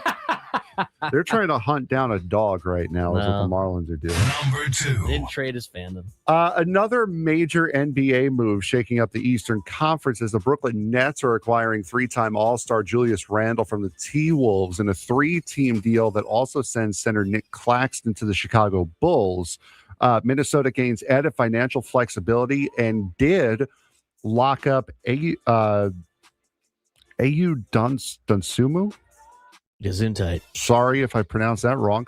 To a long-term contract, which they did. I believe it was like 5 years, 150 something that they signed him to last night after they made this trade. While Brooklyn brings Randall back to New York, and Chicago adds a versatile young big man to its rebuilding core. The trade is also another sign that teams are aggressively reshaping their rosters ahead of free agency. Which team came out ahead in this deal? The Nets with Julius Randle, the Bulls with Nick Claxton, or the T-Wolves for creating cap space to sign a young star and adding much-needed strength to the roster? Oh, this is a long, thought-out one for sure. I mean, creating cap space is great, but again, you have to. It's what you do with that. So it's kind of an open-ended. I think you're really gonna find out until they start playing games. But the NBA offseason is almost more exciting than the actual season sometimes. Yes, agreed. Number 3. Except for this year, though. This year was pretty exciting. Padre fans know this. Oklahoma completed one of the most unlikely championship runs in recent college baseball history, defeating North Carolina 13-2 in Game 3 of the Men's College World Series final and captured its first national title since 1994. Picked near the bottom of the SEC preseason standings and entering the postseason struggling, the Sooners caught fire at the perfect time, knocking off several top teams on the road before dominating the championship series. Beyond 6 RBIs from Kyle Branch and another stellar bullpen performance, Oklahoma secured the SEC's 7th consecutive national championship, while North Carolina's long wait for its first title continues. Where does Oklahoma's championship run rank among the most surprising postseason turnarounds in college baseball? And what does another SEC title say about the conference's dominance in the sport? Well, they get all the best players because they pay the most for all the best players. Their budgets are way bigger than everybody else in college baseball, where a lot of schools don't even get any money. I don't know. It shows that they finally started recruiting California. I mean, all their players are from California. They're all the SoCal kids. The best players come from Southern California and Florida and, in Texas. But most of the Southern California kids are on these teams that have done a great job. Oklahoma as a whole, they were terrible for years. And so the benefit of joining the SEC for baseball was huge for Oklahoma. I don't necessarily know if it's helping them too much in football, but it's definitely helping them out in baseball with what they've been able to accomplish. I mean, North Carolina is lucky to even make it that far because they should have got beat by USC in the regional if USC didn't have just an epic meltdown with 2 outs in the 9th inning. I mean, USC was a strike away from eliminating North Carolina in the regional. So it's amazing that they made it that far. College baseball season is now in the books, and Oklahoma is now the champ. There you go. Number 4. You want to go with college or the NFL here? I always love college. Iowa State will begin selling beer, wine, and prepackaged cocktails at football and basketball games starting this fall, joining a number of schools looking for new revenue streams amid rising costs in college athletics. Nothing could possibly go wrong here. Athletic Director Jamie Pollard said part of the additional revenue will go towards alcohol education, student wellness, and public safety initiatives. With financial pressures facing college athletics, should alcohol sales become the norm at college stadiums and arenas, or are there concerns that schools need to weigh more carefully? So who's doing this now? Iowa State. They're finally getting alcohol? Yes. I mean, they're one of the last teams to do it. I just, at this point, and I was at TCU when they did not have it, and I've now seen it when they do have it. I mean, the fact of the matter is, when they don't sell alcohol, they can't control who consumes the alcohol. Very right? true. So, if they sell it, they can control who gets it. But if you're a school that doesn't sell it, I mean, what do you think is in the cowboy boots when they walk into the stadium? They're shooters, right? These kids are going to drink. You might as well, one, control how much they do drink, or at least the ones that are, or monitor how much people get. And also, at least with this, you can make sure you can check for IDs and all this other stuff. This is actually better, I think. I mean, USD sells alcohol at their games. Now they sell mostly their stuff, which is way low on the alcohol percentage. San Diego State does. I mean, most schools are doing this now. It's not crazy to me. It's a way to make money. And if they want to use it for good things, sure. But it's just about time for Iowa State. There you go. All right. When we come back in the noon hour, Padres are finding their way, a certain way to play. Is that a way that's going to win in the postseason?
Let's get to it. No fluff, no filters, just San Diego sports the way it's supposed to be. When one asset of your game is not performing at a high level, you need the other portions of your game to step up and overcome those things. The takes hit different here.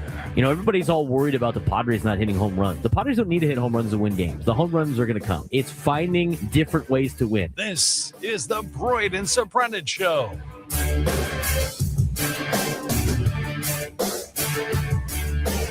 New lunchtime hour on the Fan. We're broadcasting live from the Bill House Studios. We know how.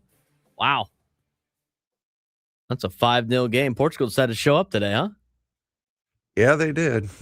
He's Frank Marchese. I'm Braden Surprenant. This is the Braden Surprenant Show. San Diego's number one sports station, 97.3 The Fan. In the next hour, we're going to be telling you how you can win tickets to Padres and Dodgers for Saturday. We're giving away those tickets in the 1 o'clock hour. You have to be the first one to call in and answer a trivia question correctly, and you will be able to do that. I do want to get to that Padres topic, but let's start this thing off with our World Cupdate, since Portugal just knocked off Uzbekistan for the first game of today's slate. Portugal, big win today. They win 5-0, but what's been going on in the World Cup, Frank? All righty. So yesterday we had the big day.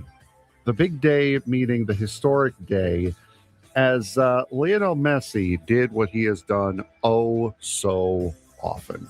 Slow down an Argentina attack. Here's Almada on the move for the world champions. Now Medina. Pull back here. Let's it run. Messi! History in Dallas! 40 years to the day since Diego Maradona scored the hand of God. Lionel Messi scores the goal to make him the World Cup's all-time leading scorer. Lionel Messi scoring 5 goals for Argentina so far in this World Cup. 2 of them coming yesterday, beating Austria 2-0. Argentina is on through to the knockout stages. Group I, we already know who's going in and who's out in the group stages there. France beating Iraq 3-0 yesterday. Kylian Mbappe with 2 goals. Dembele had the goal. Had the third goal of the match. France advances, Iraq out. Norway behind 2 goals from Erling Haaland with a 3-2 win over Senegal. Ismaila Sarr for Senegal scoring late. It was a 3-1 game, scored late, made it 3-2. Norway advances, Senegal out. The nightcap, Jordan held a lead, but 2 goals in the 69th and 82nd minute from Algeria saw them go through. Jordan does have 2 losses, but they're not officially out, eliminated just yet. So far today, Cristiano Ronaldo nets 2 for Portugal. Uzbekistan officially out of the World Cup after their next and final match.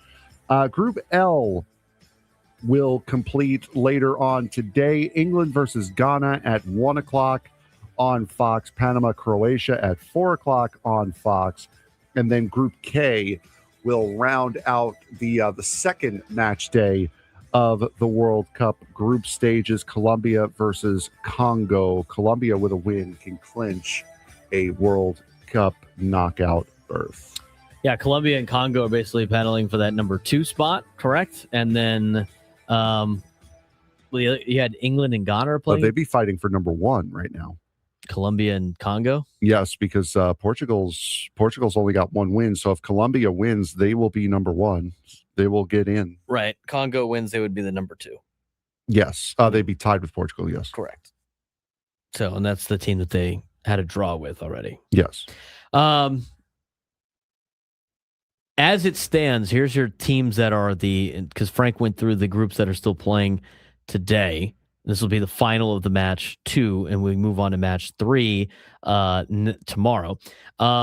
Sweden's got the lead as the number 1 third place team with 3 points. Scotland's 2. Algeria, Paraguay, they all have 3 points. Then it's Cape Verde and Belgium with 2 points, and then Congo and Czechia are 7-8. Ecuador, Bosnia-Herzegovina, Panama, and Senegal are on the outside looking in right now on the advancement to the knockout stages based on the new expanded World Cup tournament on the third place ranking. They take 8 third place teams and advance them to the knockout stage. So Sweden, Scotland, Algeria, Paraguay, Cape Verde, Belgium, Congo, and Czechia are the 8 countries that are currently in a spot, but it's a pretty close race right there near the bottom, because yesterday we mentioned if as it stands, Team USA would have played Ecuador in the knockout stage. We do know that that United States plays Thursday against Turkey, and that game doesn't really overall change anything for Team USA. It'd be nice to have a clean sweep of the pool, but they have already won their pool. We do know, as the winner of their pool, they will play Thursday on July 2nd. Thursday, July 2nd for their knockout stage game. As of right now, it has opened up a little bit different than we had yesterday. But as it stands after yesterday and today's results, United States will play Algeria as it stands right now, and the winner would play Egypt and Czechia, and then they would have the winner of the Colombia, Ghana, Spain, and Austria side of the bracket, and that would be their way to try to get into the top 8, if you will. So as you look at it, Frank, and look at some of the as it stands, you got a lot of interesting matchups potentially coming up in the knockout stage. Yeah, for sure. And they're only going to get more and more intriguing as the better teams continue to go. And again, this tournament's going to go quick. It feels like it's going really slow right now, but this tournament's going to be over, I think, in the middle of July. I think it's July 10th or 11th is when this is over. And then get back to your clubs. MLS back in action on July 22nd with San Diego FC taking on the Colorado Rapids. So it'll be here before you know it. World Cup final Sunday, July 19th. Oh, July 19th. Going to move through this pretty quickly. But anyway, Team USA again off to a great start. They play again on Thursday. Let's transition back to Padres baseball. And here's a question that I have to ask, because I would say at this point, right? At this point for the San Diego Padres, we've kind of seen who they are. Now, I think this could potentially change based on a trade deadline. Maybe you get some players back, whatever it may be. But last night's game kind of showed what this team has been. And they are baseball's ultimate low-scoring team. This season, Major League Baseball only has one team with 3 1-0 victories. And that is the San Diego Padres. They also have 4 wins with 4 hits or fewer, which is tied for second most in Major League Baseball. The Padres are 25-3 when leading after 6 innings, and they're 26-9 when they score first. Their identity so far this year, and interrupt me, Frank, if you disagree with this, but their identity based on the numbers shows get ahead, hand it to the bullpen, make one more play than the opponent. I think it's kind of hard to argue with that being their identity at this point in the season. That's been their identity ever since spring training. We knew what this bullpen was going to be. We thought the offense was going to be a little bit better than it was, but it was really score enough runs to be able to give it to the bullpen. That is what this team's identity has been all season long. Now, is that identity something that can win in October? Can that style of play win in October? And to me, the answer is kind of. Because with that philosophy, Frank, you need a starting pitcher to help you out in this particular situation. Otherwise, you're not going to make the playoffs in the first place. But let's just say they make the postseason and they play like this. They still have the 25th best starting staff ERA. And they still have the 25th least amount of innings thrown out of any starting staff in Major League Baseball. So can the Padres actually win in October playing this style? Yeah, I think in a perfect world, if you get 5 innings out of your starter in a playoff game and you get it to the bullpen and you scored first, shut the door, make one more play than the opponent, I think they can. The problem is, though, there's not a lot of margin for error. And what this leads to is if you get behind, you're in trouble. I attribute the Padres' identity as a team that runs a wing tee offense in football. Yeah, if you get the ball first and you control the clock and you have the ball for the majority of the first half and you score a touchdown and you make one stop and then you burn more of the clock, yeah, it's hard to beat teams like that get 3-4 yards a pop, grinding out the game, limiting possessions. Yeah, that's great. But when those teams fall behind, Frank, they can't come back fast, and that's a problem. And to me, if you want to be a team that wins in the postseason, the teams that we see do it time and time again find different ways to win, and that's what wins in baseball more than just a single type of identity of this style of play. You need to be flexible. You need to be malleable. You need to find multiple ways to win games. And while the Padres have found multiple ways to win games this season, they have not been able to do it consistently to a point where you're like, yeah, I would trust this team in October. I said it, I believe, at the end of April going into May, that this team felt like a one and done team, that if they were going to make it, we're going to possibly do exactly what they did again last year, which was go into the wild card, lose the first game, and go 3 games. So, I mean, that's just from what I have seen of this team this season. And I don't see anything that has told me that is going to change. And it's because they are a very one-dimensional team right now, which is try to score and run and let the bullpen do the work.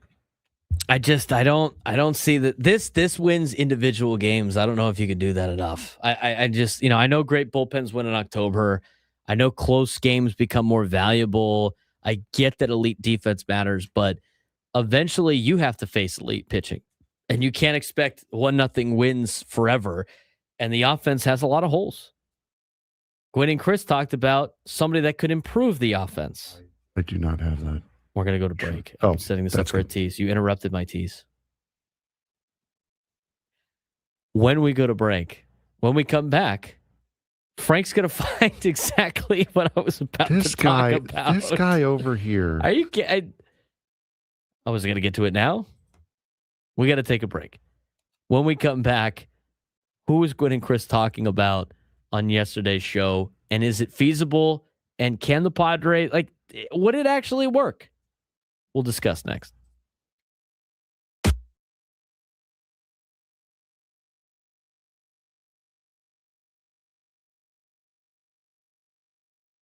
College sports may be one step closer to federal regulation. A major bill called the Protect College Sports Act just passed a key Senate committee and could completely reshape the future of the NCAA. Bill would restore some power to the NCAA, enforce spending caps, regulate transfers, and create national NIL standards. But here's the biggest fight. The SEC and the Big Ten aren't fully on board. Why? Because the bill could limit their financial advantages and potentially reshape how television money is distributed. It also aims to stop the formation of a college football super league. So now the question becomes, should the richest conferences decide the future of college sports, or should Congress step in to protect everyone else? Because one thing is becoming obvious: the future of college athletics may no longer be in the NCAA's hands.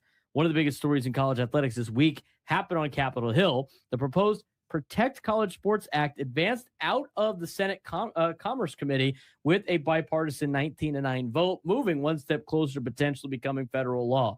The legislation, introduced by Senators Ted Cruz, Maria Cantwell, now heads towards the Senate floor, where it would still need 60 votes to pass. The bill represents perhaps the strongest attempt yet to bring order to a college sports landscape that many administrators believe has become increasingly chaotic. Yeah, the legislation would provide the NCAA with antitrust protections and restore some of its authority after years of losing legal battles. Among the provisions, it would allow the NCAA to limit transfers and eligibility, enforce spending caps tied to athlete compensation, preventing coaches from leaving schools during the season, require schools to preserve women's sports and Olympic programs, create national NIL standards instead of a patchwork of state laws, and it would also provide health protections for athletes. Supporters say this bill would give college sports a much needed bit of stability. Meanwhile, critics argue that it could give the NCAA too much power again and potentially restrict athletes' rights. You need rules for competition, though. Like, that's the thing. It's like, I mean, yeah, at the grand scheme of things, like a lot of these rules in place in all leagues restrict athletes' rights to an extent, but like there's rules in place for sports that you need. This is not any other business. This is a sports-driven business with competition. It changes the dynamic of things.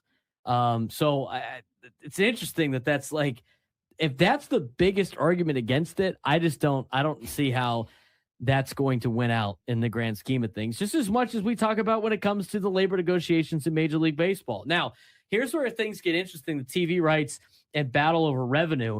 This is the most controversial aspect of the legislation because it involves television rights. The bill creates a pathway for all FBS schools to pool future media rights together, potentially creating a more balanced financial system across college athletics.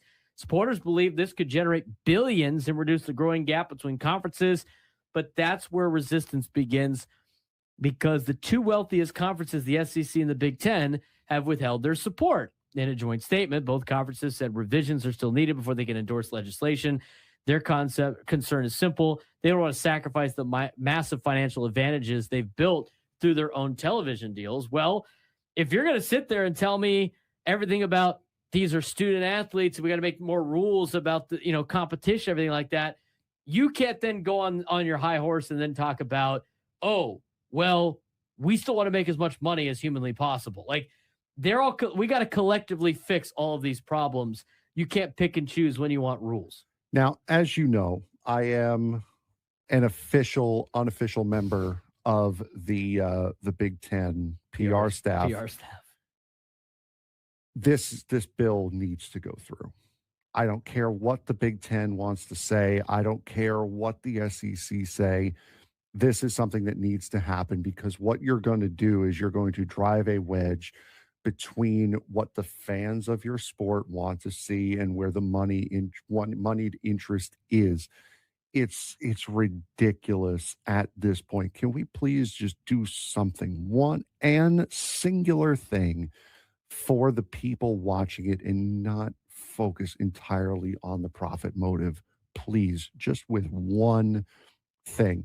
So now what we're trying to do with this legislation here is Want to talk a little bit about something that came up yesterday on Gwynn and Chris. A very interesting conversation about what the Padres could potentially be doing at the trade deadline. And Gwynn, Chris, and Scraby all discuss whether or not they would be interested in something like this. It starts with Tony bringing up a name that I think a lot of people after this weekend were like, oh, God, I don't know about this guy. And the whole situation down in Miami. But an interesting topic about where the Padres could be going at the trade deadline from our afternoon show. You can hear him each and every day from 2 to 6 or 2 o'clock to the EcoWater SoCal Padres pregame show. Here's what Gwynn and Chris had to say about one Rafael Devers and whether or not he fits with the San Diego Padres. If the Padres went out and traded for Rafael Devers, how would y'all feel? I can't even fathom that they would do this. I can't either. I don't think they would do it, and I think that they would get booed off their own field if they brought a guy like this in. So, no, I'd feel horrible. I don't even think he's that great. He's not showing it right now. Hasn't been that great this year. He's not showing it. Could you? I mean, why don't you put yourself in the locker room? Never mind the fans, Tony. How are you feeling if you got a locker there and you're Samad Taylor or you're Gavin Sheets and you've been doing this fight all year long, and they bring somebody with that kind of reputation to sit in there? How's that going to go over? It's got to be not good. I mean, reputation. I would say that those guys know that that's part of the business of baseball. Is that any given moment, especially if your name isn't Tatis, Machado, Merrill, Bogarts. Any given moment, you could be moved off your spot. I'm not saying that they will, but I'm saying that is the type of contract or bat that would be easy to get without having to give up a ton, right? You're talking guys who are signed, for, have some money on their books, a guy like him, a guy like Mike Trout, a guy like those are the type of deals. Because if you're talking about Young or a guy like Skubal, you're not just gonna get Skubal for. I mean, he's a rental, so you'll be able to get him for a little bit cheaper, but you're going to have to give up some assets for that. You know what I'm saying? Like any of those type of young deals. Think like when the Padres got Soto and things that he had time remaining. They got Mason Miller. Those cost heavy prospects because you are buying also time where you don't have to pay an ordinary amount of money. So I only brought up Devers from the standpoint that's the kind of deal that I think the Padres are in business for if they are allowed to take on money. Well, give me a Paul Goldschmidt over I can't do it, Tony. I can't. If I'm the Padres, I think one of the things that has endeared me to this fan base and has sold out this stadium for 3 straight years is that we have refused to go off of our moral center. And our moral center, to me, does not include a guy like Devers on this club. So what if he's just misunderstood? Wait, moral center. Yeah. Where morally has he gone wrong? Please help me with that. Morally? What you want?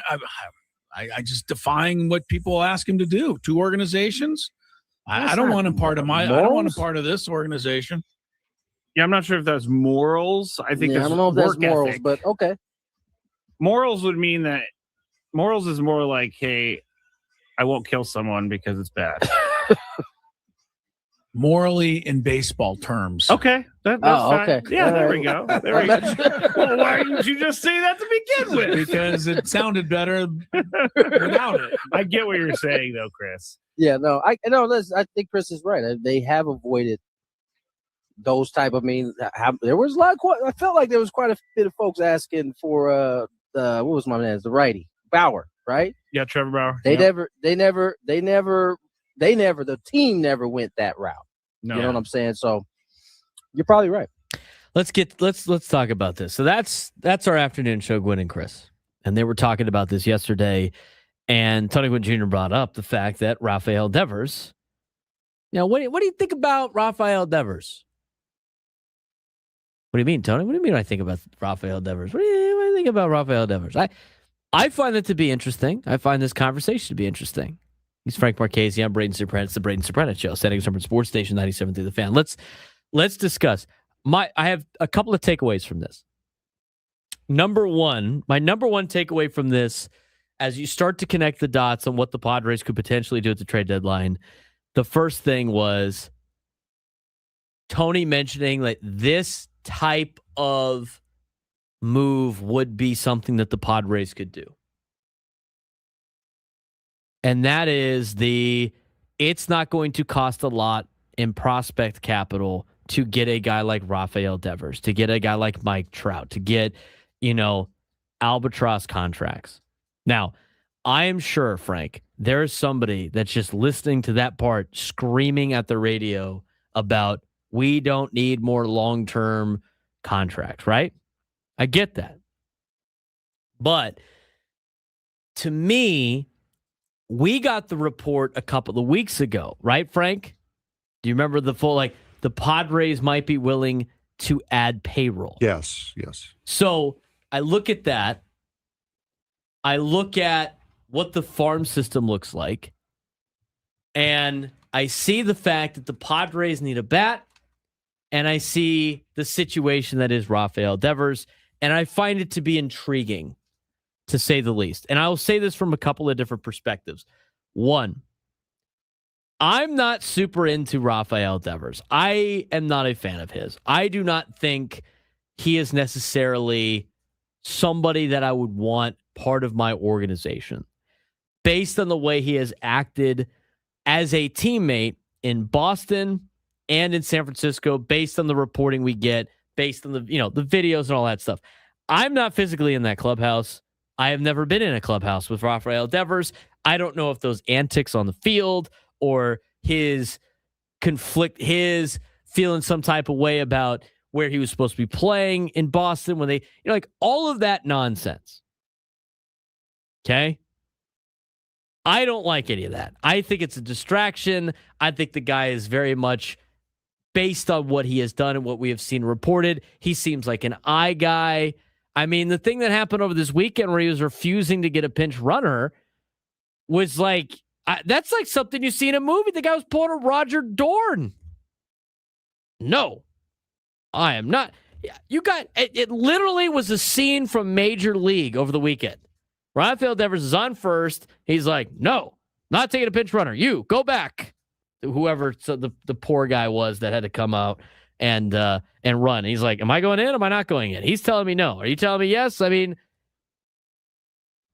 that whole situation was crazy. It's like Peyton Manning kicking guys out of the huddle. It's like I remember that one story. He kicked somebody out of the huddle for making a mistake, and the coach was like, "You're in. What are you doing?" He goes, "Peyton said I'm not, so I'm gonna be over here." So I'm going to make it clear. I don't like that. I don't think, and Frank, knowing you as a sports fan, that's not somebody I think you would like on your team either. Absolutely not. Right. Now, here's the caveat to that.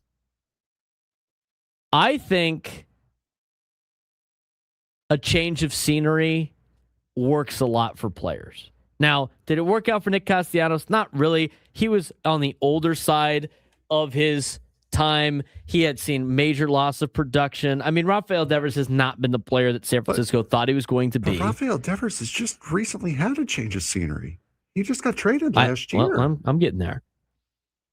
I think his situation with Boston and how they quote, and his idea of being betrayed by them because they went and brought in Alex Bregman. He didn't want to play, first base. I think that was one thing. I think the fact now in San Francisco that he's had two different managers, and one of the managers is a college coach, and the Giants are a disaster and they're a bad team, could also lead to Devers being who he is. I mean, they suck. There's no way around it. The Giants are terrible. And the last thing that I find interesting too, it's, he grew up in the Boston Red Sox organization with who as the guy in front of him that he looked up to. Been Ortiz, would it not? Xander Bogaerts. Oh yeah, that's right. Who is part of your organization. And Rafael Devers is teammates with Manny Machado and Fernando Tatis Jr. as part of the WBC team for the Dominican. So that might be a little bit different of a situation for him. And if you're talking about just offense, just like him being part of the team on the roster, he would be a major add for this team.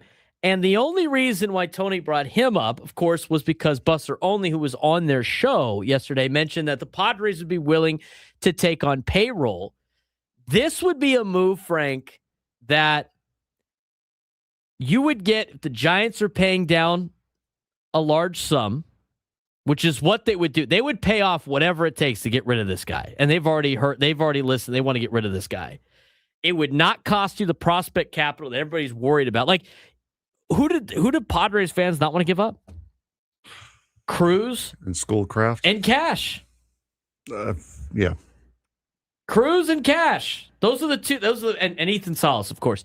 Those three are not going to get traded for a guy like Devers, are they? No. You're going to trade a couple of mid-level prospects that aren't that great, or they potentially might not turn into anything.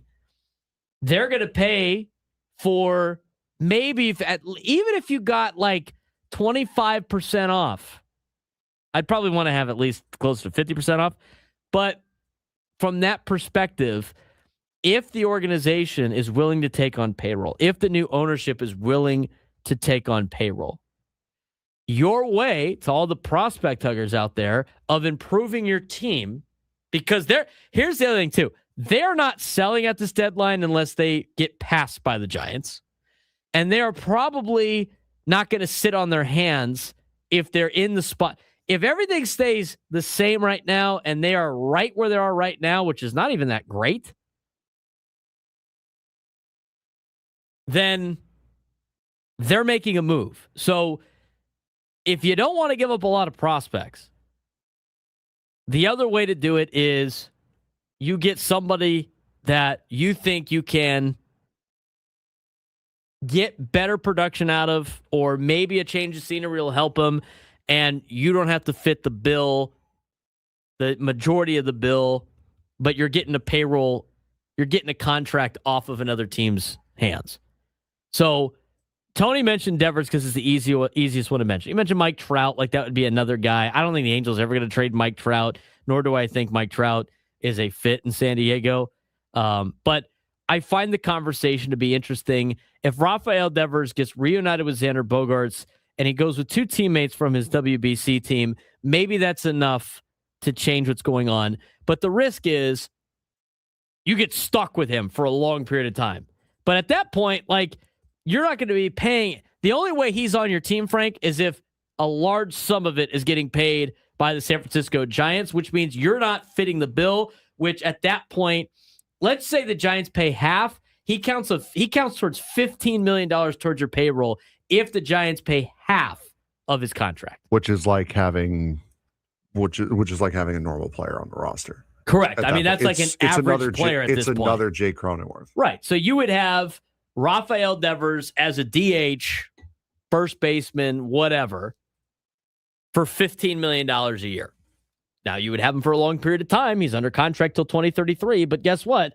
I mean, it would be added to the core, I guess, at that point. I honestly, like, I don't think it's that bad of a risk if you don't want to give up your top prospects. Because for $15 million a year, yeah, that sucks. But guess what? Like, that's like the going rate for players now. And I think it's a little bit easier to get out of that than it would be to get out of $33 million. Oh, and by the way, you get to keep Ethan Salas and Cruz Schoolcraft and Cash Mayfield and your top prospects that you want. I mean, that's kind of the game you're playing. Because what a lot of people disagree with us on this is they want to keep all those top prospects and then go get Tarek Skubal. It's like, it's relatively not possible. You have to give something up. And I think this is a decent alternative, if you will. We talked about it on our commercial break videos that we do about a couple other players that the Padres might be able to trade for. But the Devers conversation is interesting. And we're going to continue that when we come back from break. 833-288-0973, 833-288-0973. Braden Surprenant Show, Setting Summer Sports Station 97.3 The Fan.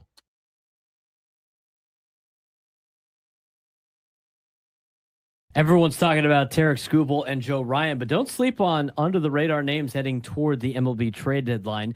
Colorado's Antonio Senzatella has reinvented himself in the bullpen and could become one of the most valuable relief arms available.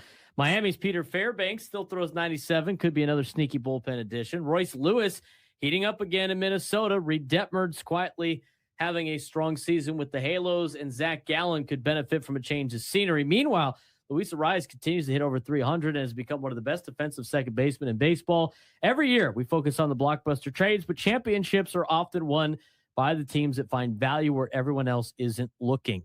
Biggest move at this year's deadline might not be the one making the headlines right now. With August 3rd trade deadline quickly approaching, much of the attention around baseball is centered around the big names like Tarek Skubal, Joe Ryan, Freddie Peralta, and Robbie Ray.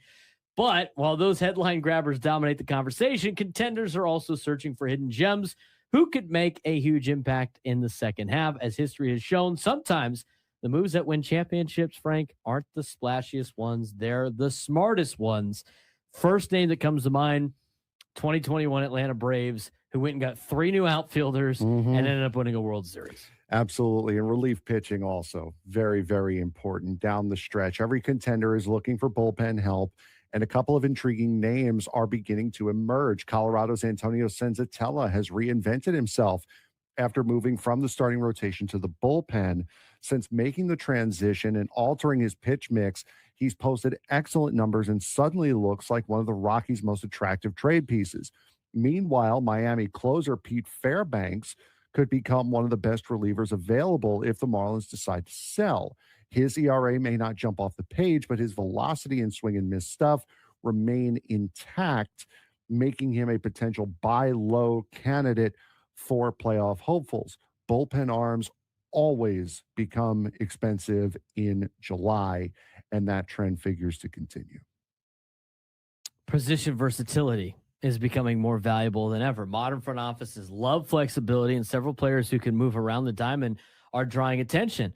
Washington's Curtis Mead has enjoyed a breakout season while playing multiple infield positions. Oswald Peraza, now with the Angels, can play second, third, shortstop, and even the outfield, making him a useful piece for contenders looking to strengthen their bench.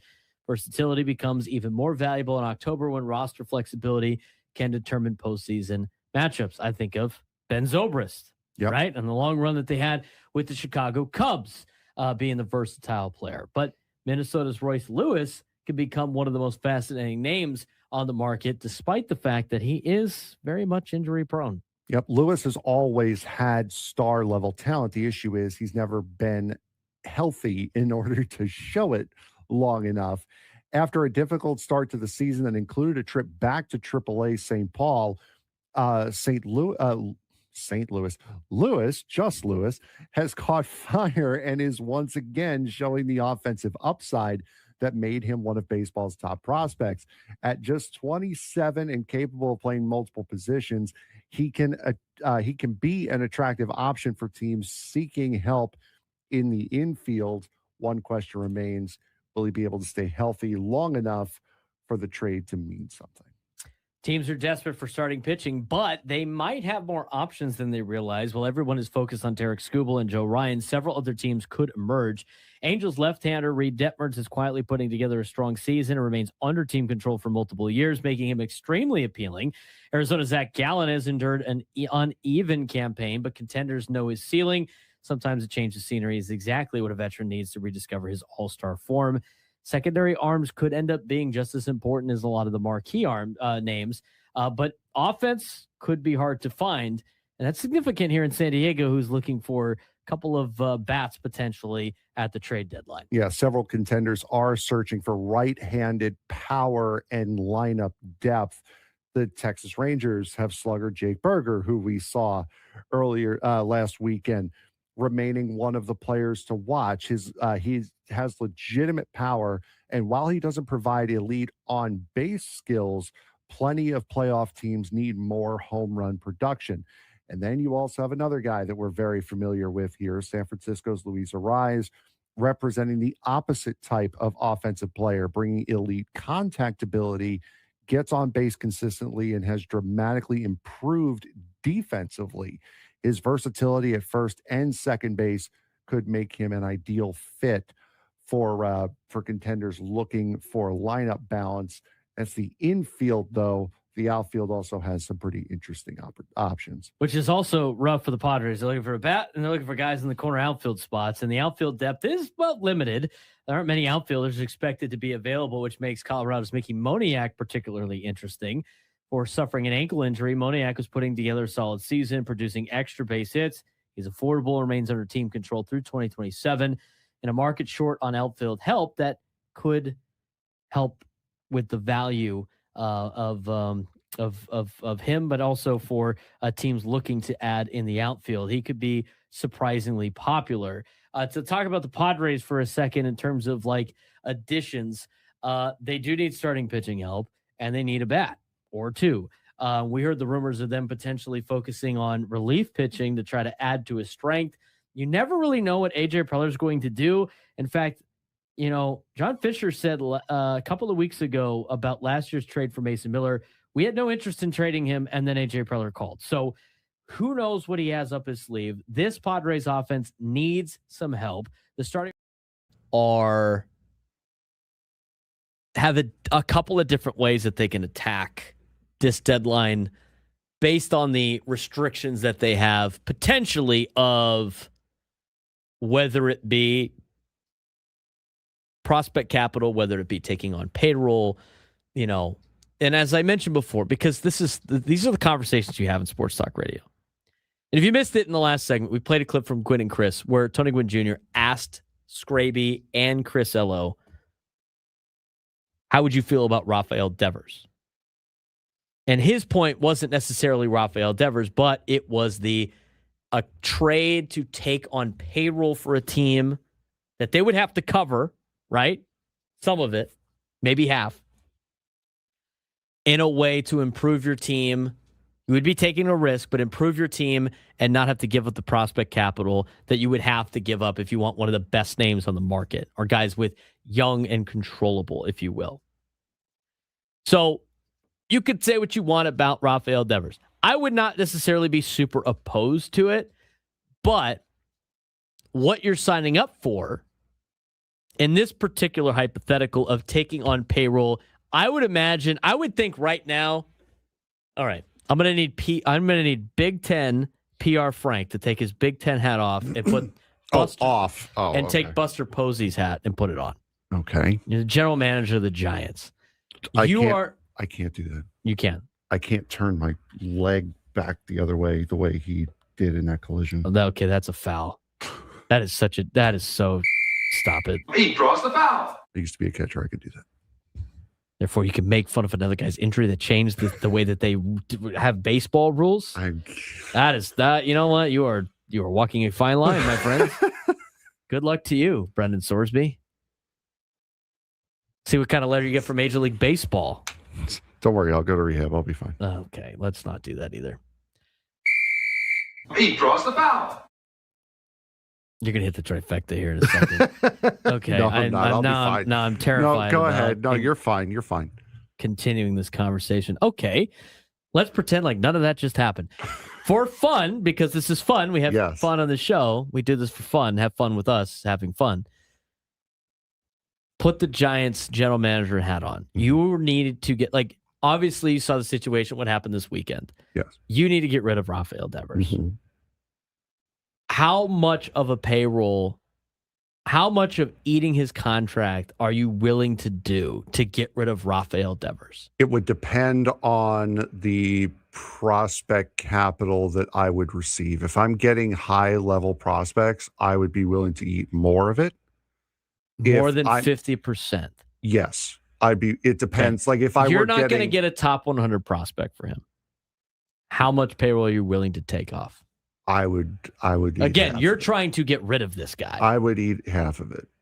I think most people would probably eat half the contract. I agree with you. All I'm saying is if I were to get a Cruz Schoolcraft back, you would take 75%. I would take 75, 80%. And if I would go a little bit further than that, especially if I'm offering that, it's like, hey, I'll eat 85% of this contract if I can get this stud.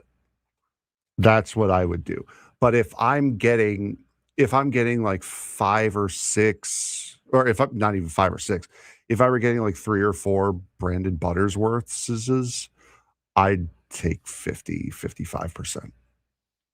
So I think for a fair trade for this to make sense for the Padres would be they get 50% of the contract.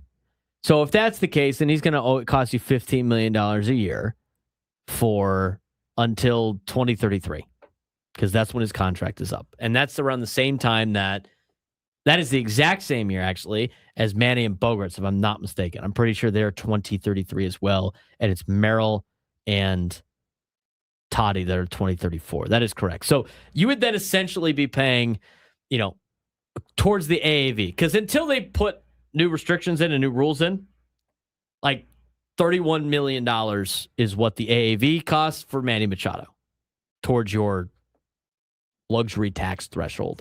Xander's 25. You'd be paying Rafael Devers about 15. So that's one way to do it. The other way to do it would be trading for other players that might be rentals, that are kind of role guys that are doing really well this year. Like what they got in Brandon Drury, per se. Or as we've talked about, a Mickey Moniak could be a guy that could help you in that particular case. I mean, he's got another year of control next year. I know he's injured right now. I'm just using him as an example. It would be a cheaper path. But when you start looking at, okay, I'm getting Rafael Devers for $15 million. Is Rafael Devers at $15 million better than signing a Ryan O'Hearn for 1 year? And then having to do it again, and then do it again, and then do it again, and do it again. Is it better to have Rafael Devers for however many years that is, 7 more years? This year and the following, so like this and 6, at $15 million a year, or is it better to use that $15 million to get guys like, I mentioned Ryan O'Hearn because he signed for $14 million, or like maybe a guy like Brandon Lau. Yeah. Okay, he's getting 11.5. I mean, at age 32. Okay, where you are only invested in 1 year. Now, the difference for that is you can either get the guy's best year or you could get the guy's worst year, and you only got one of them, but you get to replenish it. Or at least with Devers, it's like in his next 6 years, you're going to have his good ones and you're going to have his bad ones. What are you more willing to do? I think it's an interesting topic of discussion. I'm not necessarily sold on Rafael Devers, but his contract is one of the ones that came up because it's something the Padres could afford in order to not give up prospects. I think it's very interesting in the conversation. I don't necessarily know if I would be pulling that trigger, but at the same time, with his relationship with Xander Bogaerts, with the fact that he played with Fernando and Manny in the WBC, with him being added to a team that's in contention, because last year, like even getting added to the Giants, they weren't really in contention. With all of that being said, I just don't know if that's enough, that risk is going to pay off for the Padres if they were able to pursue that. But it's contracts like that also open a different avenue of what the Padres can do at the deadline without having to trade an Ethan Salas, a Cruz Schoolcraft, a Cash Mayfield, some of the top prospects that the Padres want, that a lot of fans are going, well, you have to keep something. So that's an interesting point you just brought up about the Giants not really being in contention. Boston has had some down years recently, but he's young and it was early in his career. He really started to act out last year when Boston was not necessarily in contention, and now he's doing it again with San Francisco. So could his attitude problems and his personality problems be linked to the fact that he doesn't have to be, quote unquote, locked in because he's not on a competitive team? Right now, what you're seeing, he's hitting .238, which is better than Manny. It's better than Merrill. It's better than Bogaerts at this point. Let's be clear. As bad as he has been, he would be an upgrade to the offense with the way the offense has been playing for the Padres. He's at 11 home runs, which is more than Tatis, more than Bogaerts, more than Merrill. He's got 36 RBIs, which I'm pretty sure is more than the same 3. Do you think I think you would really be, if you wanted to really think about adding Rafael Devers to this team, you're really leaning on the fact that, okay, he's acting like a jerk, he's acting like a dope because he doesn't have to care because the team he's on is not good. Well, let's look at his first year, the Red Sox came in first place in the division and lost in the division series. His second year, they won the World Series. I mean, so like when he came up, they were good, right? But right? Also, no. Well, let me finish. I'm going to say exactly what you're about to say right now. And then they came in third place, and then they came in fifth place. And at that point, that's like 2020, right? Mm-hmm. They still have Xander Bogaerts. Yeah, they do. They still have Benintendi. They still have Jackie Bradley Jr. They still have the killer bees on this team. They have that kind of like future. 2021, They come in second place in the division. They go to the ALCS. And then what happens? You start to see these guys disappear. The Red Sox now, at that point, don't sign Xander Bogaerts. Chaim Bloom's there.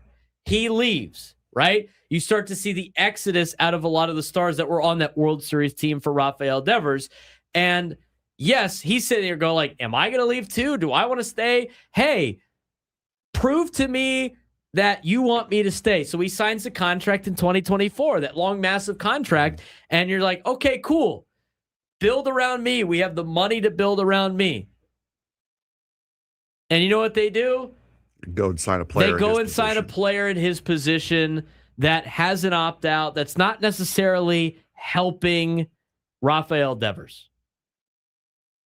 And so I sit here and go, from an outside perspective, I'm not super in on his attitude of, I'm not going to play this position. But I guess you can see as this goes along the frustration that he might be going through. And then he gets a change of scenery. And where does he get sent to? San Francisco. Won the trade deadline, by the way. And the Giants, who were kind of hanging around, but not really. Nobody was that afraid of the Giants. And he got traded before the trade deadline. It was way before. And they went 500. They weren't very good. I can't remember the exact date he got traded to them, but I remember it was on Sunday Night Baseball, and they were kind of lingering, but it wasn't very good. They weren't very good. And then it was like, oh, well, maybe they're going to, June 15th was when they traded him. Okay. So just a little bit over a calendar year ago. June 15th. I got their schedule pulled up. June 15th. On June 15th, the San Francisco Giants were 41-31. So they're 10 games above 500. Okay. And then it started to turn into, then it was like L, win, L. And then it was a bunch of L's mixed in there. They quickly just started to fall in the standings. They had that huge losing streak where they got swept by the Padres. They lost 2 out of 3 to Washington, lost 2 out of 3 to Tampa, almost got swept by the Padres again in August. And they dropped way down the list. They got a little bit of a resurgence in September, end of August, early September. But there was this weird, he obviously was in a position where this is not a contending team anymore. And then you get to this year, and they are terrible. They are terrible. And so you could see how he's frustrated. You could see how it's like, I got this big contract. I want to win. I want to be like what it was in 2017 when I came up with the Boston Red Sox. There's no really sense of direction in San Francisco. So I could see all of those things and why he might be at the point where he is right now in his career, in his contract, why things might be declining a little bit. But even with the decline, it's still not a large enough sample size in this particular season, but he's put up good numbers. The thing is, do you really want to add another contract, even if it's $15 million, where this guy is slowly starting to age down the list? We'd have to look at his advanced metrics to really get a sense of, do we think it's just his scenery, or do we think he's actually just regressing very quickly as a player that might have maybe some attitude problems or whatnot? His average exit velo is in the 88th percentile. His hard hit percentage is 89. Everything else, though, is kind of diminishing. His bat speed's the 44th percentile. Squared up percentage is 33. Chase rate is 50. What is it from start to finish? Hit the play button. And what is it from start to finish?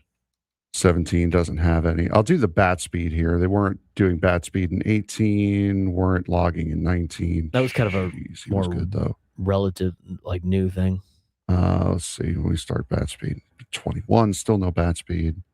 Oh, God. He's in the mid 90 percentile and batting average, slugging, everything. Bat speed at 73.4, 72.5. That's 23, 24, 71.6 and 25.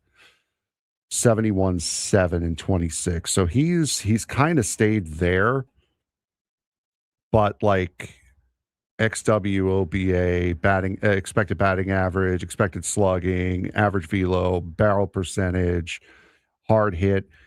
Average exit velo and hard hit are the only two that have maintained. Everything else has fallen straight off a cliff, found another cliff on the way down, and fell off of that one too.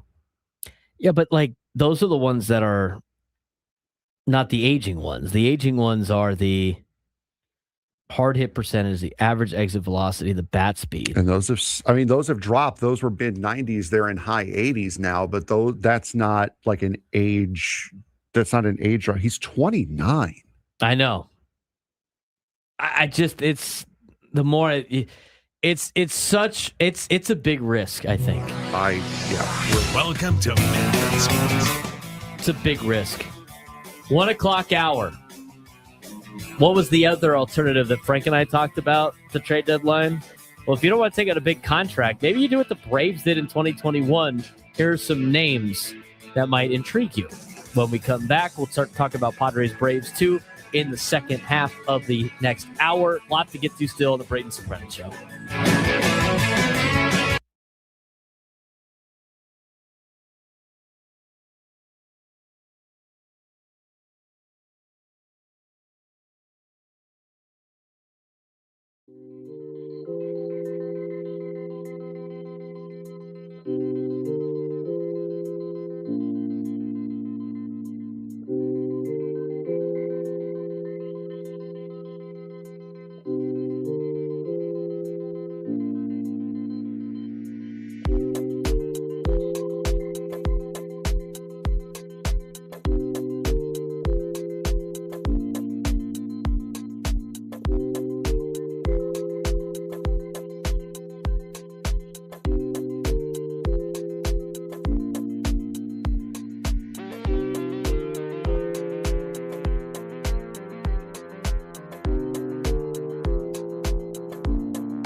1 o'clock. I am talking you into this. I don't even know if I would. I don't even know. I don't even know if I want to do this myself. I just find it to be interesting. I think what got me there, what really changed my mind on it, was you can see, and what I was going to say after the first couple of years is he's young. He doesn't have like the cachet to be able to do what he's doing now. Right. He's built up that star reputation. He didn't have that at the very beginning. But the way we broke it down year by year with Devers, yeah, he's been screwed left, right, and center ever since he signed that contract by both teams that he's been on.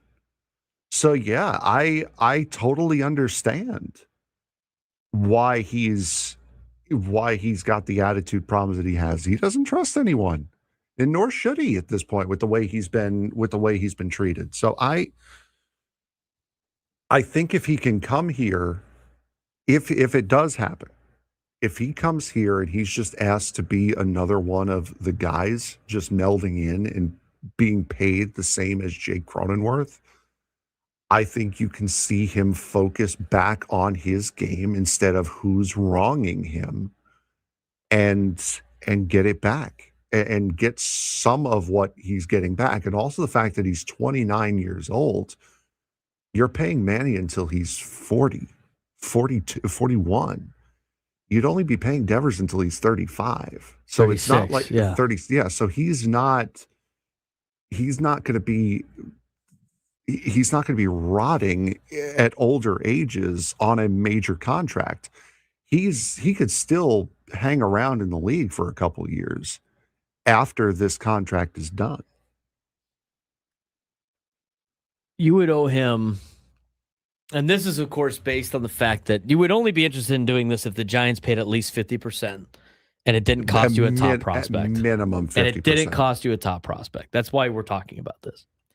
Because, as Tony Gwynn Jr. alluded to, this is a conversation of Padres are willing. Buster Olney reported that, or, told Gwen and Chris on the show that Padres are willing to take on payroll at the trade deadline, which could be a way to keep Ethan Salas, to keep a Cruz Schoolcraft, to keep a Cash Mayfield. And in order to keep some of those guys, you have to take on maybe some contracts in order to make these potential trades, which means you would get some of the money back because, the Giants are trying to get rid of some of these players. And the Giants might be more than willing to eat half of the contract of Rafael Devers to get him off the books. Now, if that is the case, it makes a little bit of sense because you would then essentially be signing, it would be like signing Devers to if I'm not mistaken, a 7-year, $105 million contract. That gives you about 15. That's like 15 a year on this deal. And you would be paying him till he's 36. If Devers entered free agency at the end of this year, if somebody signed him to that contract, what do you think the reaction would be? It'd be a steal. I think so. I think people would think it was a steal for sure. I mean, because of, I just saw the way contracts work. Like, yeah, he did not look very good in San Francisco. And even that being said, like, a 238 average is not good. Like, I want to make that clear. Unfortunately, it's still an upgrade for where the Padres are at right now with their overall averages. He still has, the long ball. I feel like the issues that he might be having behind the scenes are not issues that he would have here in San Diego. Because of the fact that he played with Xander in Boston and the fact that he might have a connection with Fernando and Manny on the same WBC team. I wanted to, was he on the Dominican team this year? Because I saw that in chat. I don't know if he was on the Dominican team this year. I thought he was. Was he not? I'm looking right now. Well, he's played with them in the past, but I thought he was on that team this year. Maybe he took it off for how poor he's been playing. Of course. Hold on. Let's see. Of course, the WBC website doesn't work anymore because why would it? Why would it? We're trying to grow the game, man. Come on now. Hang on a second. Our great friends at Wikipedia might have it. No, it says he was. I remember him playing, dude. That's a potential roster. Hold on. Oh, potential roster. Maybe he didn't. No, he wasn't on the team last year. Dominican Republic roster. No, he was. Yeah, he did not. He took it off. Did he not get the insurance, maybe? I don't know. Well, he still played on their team, the previous one. Yeah. O'Neal, Cruz, Jeremy Pena, Mirez, Rojas, Rosario, Santana. That was the bench. Austin Wells being on the Dominican team to me is hilarious.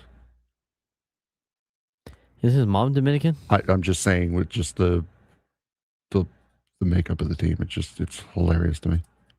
Anyway. Not saying it's incorrect. I'm just saying it's funny.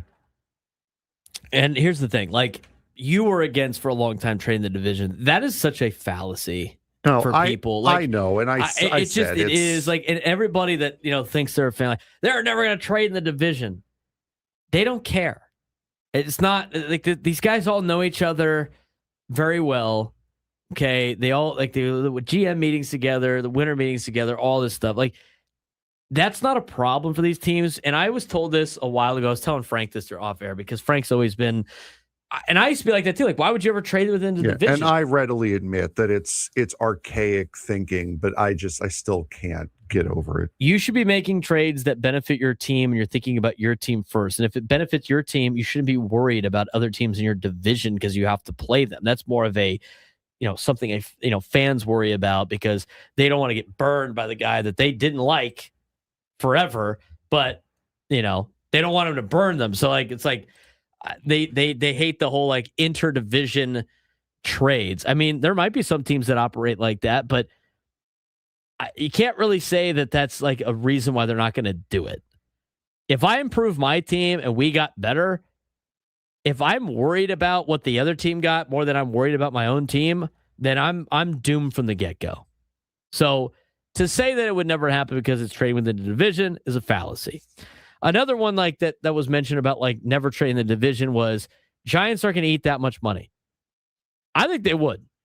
At this point in time, to cut your losses because of how bad it's been with them and a change of scenery, I think they would take it. I think they would eat half. I mean, what do you mean the Giants never eat half that money? We got people right now in San Diego. We got fans saying like they want to eat 75% of Bogarts' contract to get rid of him. And I don't necessarily think Rafael Devers would be a headache in San Diego. I really don't. But that's the risk you would take.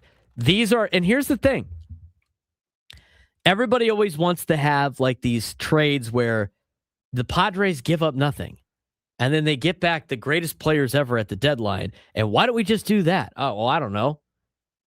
Right? Because it's not possible. It's not possible. These are the options they have considering the circumstances. Now, I do think there are other alternatives of things that you could do. The Giants obviously are looking to part ways with people. I think you could potentially bring back Luis Arraez as a rental for nothing.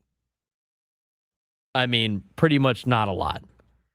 Whether or not you want to have Luis Arraez on the team, I think that's a lower move that you could do, a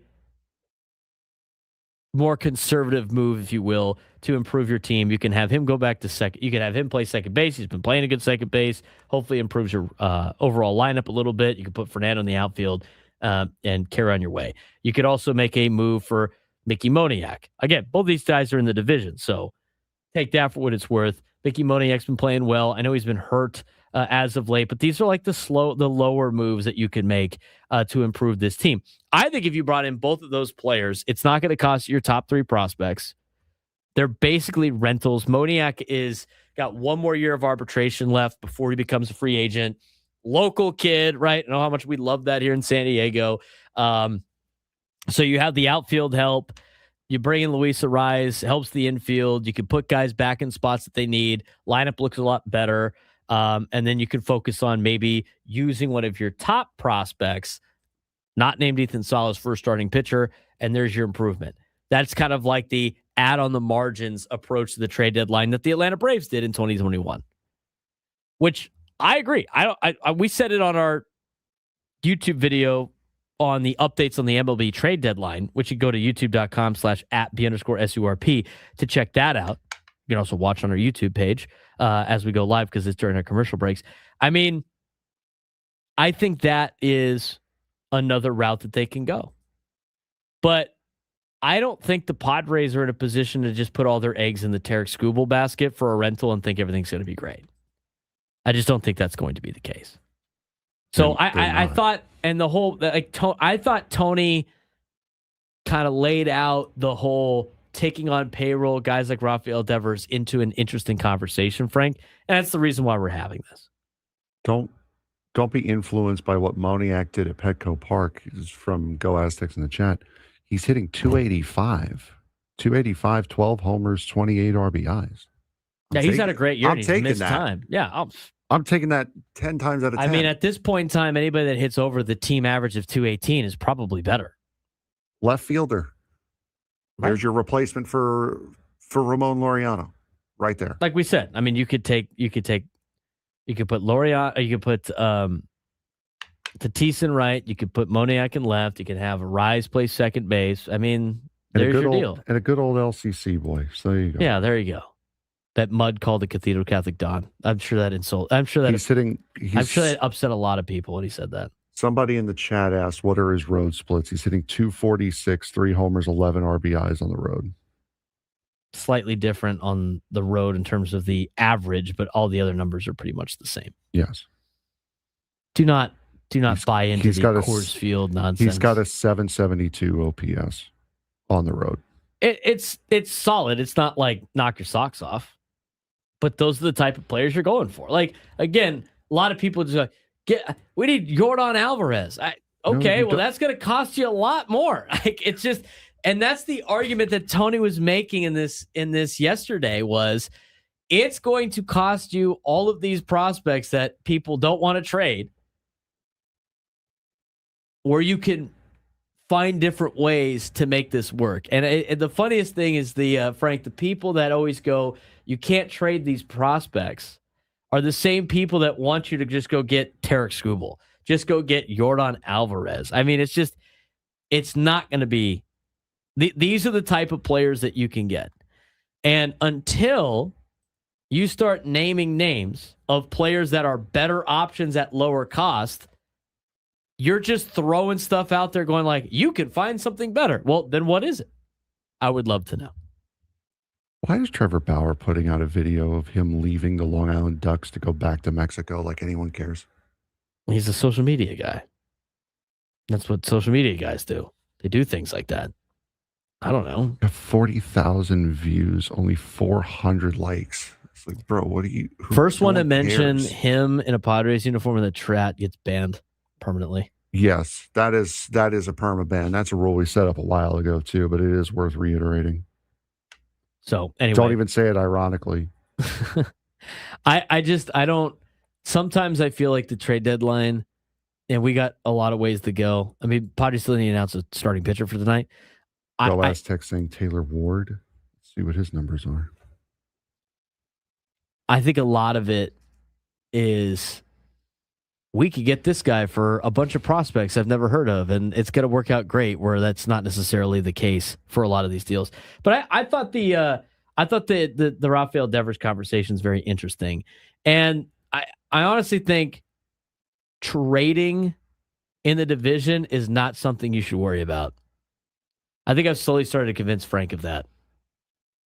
Now, if you don't want to not trade with the Dodgers or something, sure. But like, I don't view the trading in the division as like a cardinal sin, if you will. Yeah, I just don't like doing it.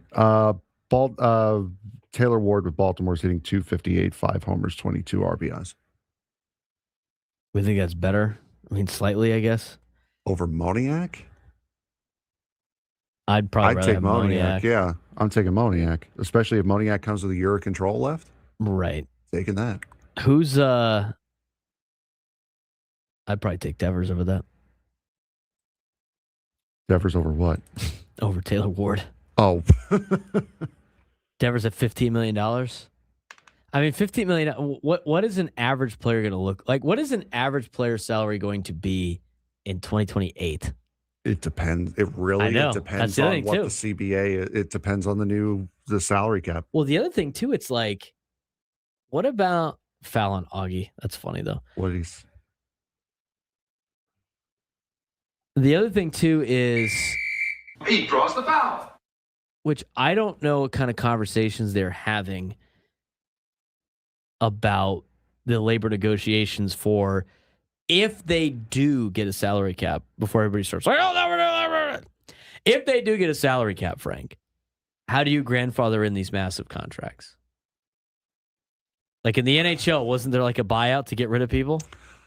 I don't know if necessarily it's a buyout. I think you can. What did the NHL do when they added the salary cap? Jake Waters in the chat mentions it all the time. I honestly there do was not something remember. about like I'm pretty sure there was something like you got to pick like a player to pay half his salary for him to go away or something like that. I don't remember. I mean, you could just let them be on the roster. You can have the roster as it is. What I would do is you can have the roster as it is, but the player can't you have to conform to the salary cap after the player is done. So like if you're trying to contract extension someone, so let's just say what the Padres did with Manny, what they're this upcoming, or with the salary cap, that new extension would have to follow salary cap rules. Like he could still play on this contract as it is, but if he decides to do an extension or if he decides to opt out, then he has to conform to the salary for every contract beyond. That's just what I would do.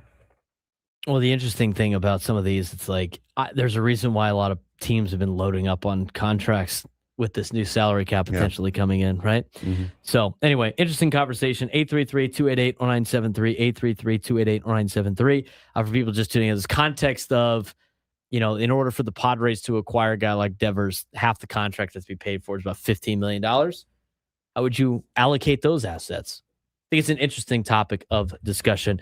In the next segment, we are going to tell you how to win tickets for Padres and Dodgers on Saturday. We'll get to that when we come back.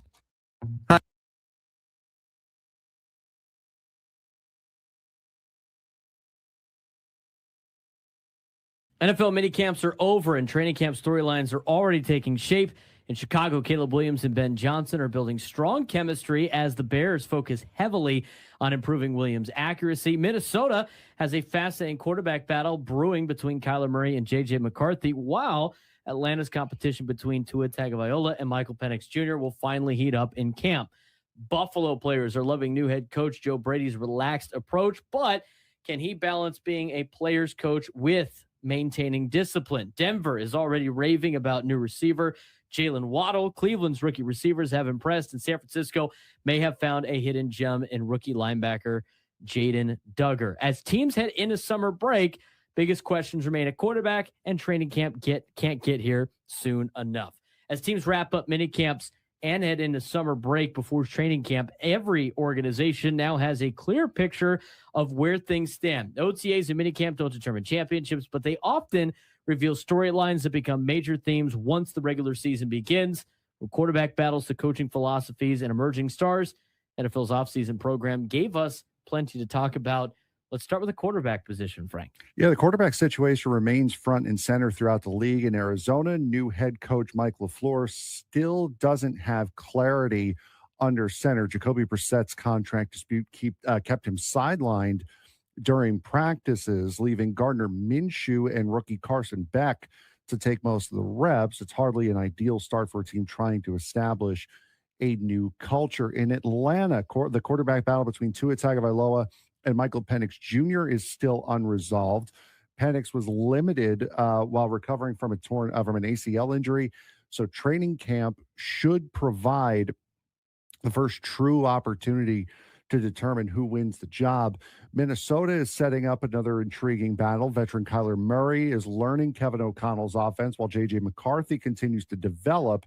Expect that competition to continue deep into camp. Meanwhile, Vegas is taking the patient approach with number 1 pick Fernando Mendoza. Veteran Kirk Cousins appeared to be poised to open the season as the starter while Mendoza develops behind him, behind the scenes. Things going quite well in Chicago right now, if you're not talking about stadium issues, though. Yeah, they're continuing to build around Caleb Williams, and that's perhaps no player is more important to his franchise right now than Caleb Williams in Chicago. Ben Johnson has made improving Williams' accuracy and ball placement a major priority. Williams completed just 58% of his passes last season, ranking last among qualifying quarterbacks. Throughout the offseason, coaches evaluated virtually every throw, and the chemistry between Johnson and Williams appears strong, which should encourage Bears fans entering year 3 of the quarterback's career. Elsewhere, the Lions are seeing Penei Sewell evolve into the unquestioned leader of their offensive line. At just 25 years old, Sewell is already becoming a foundation of Detroit's locker room, but new coaches are starting to establish their identity as we head into summer camp. Yeah, several new coaches and coordinators have already left their mark. Buffalo's Joe Brady is bringing a much different atmosphere than Sean McDermott did in upstate New York. Players have embraced his relaxed style with team building competitions and a lighter environment becoming the norm. The question remains whether Brady can balance being a player's coach while maintaining discipline in that locker room. In Baltimore, offensive coordinator Declan Doyle, has wasted no time demanding accountability, despite being only 1 year older than Lamar Jackson. Doyle has challenged his quarterback and veterans alike.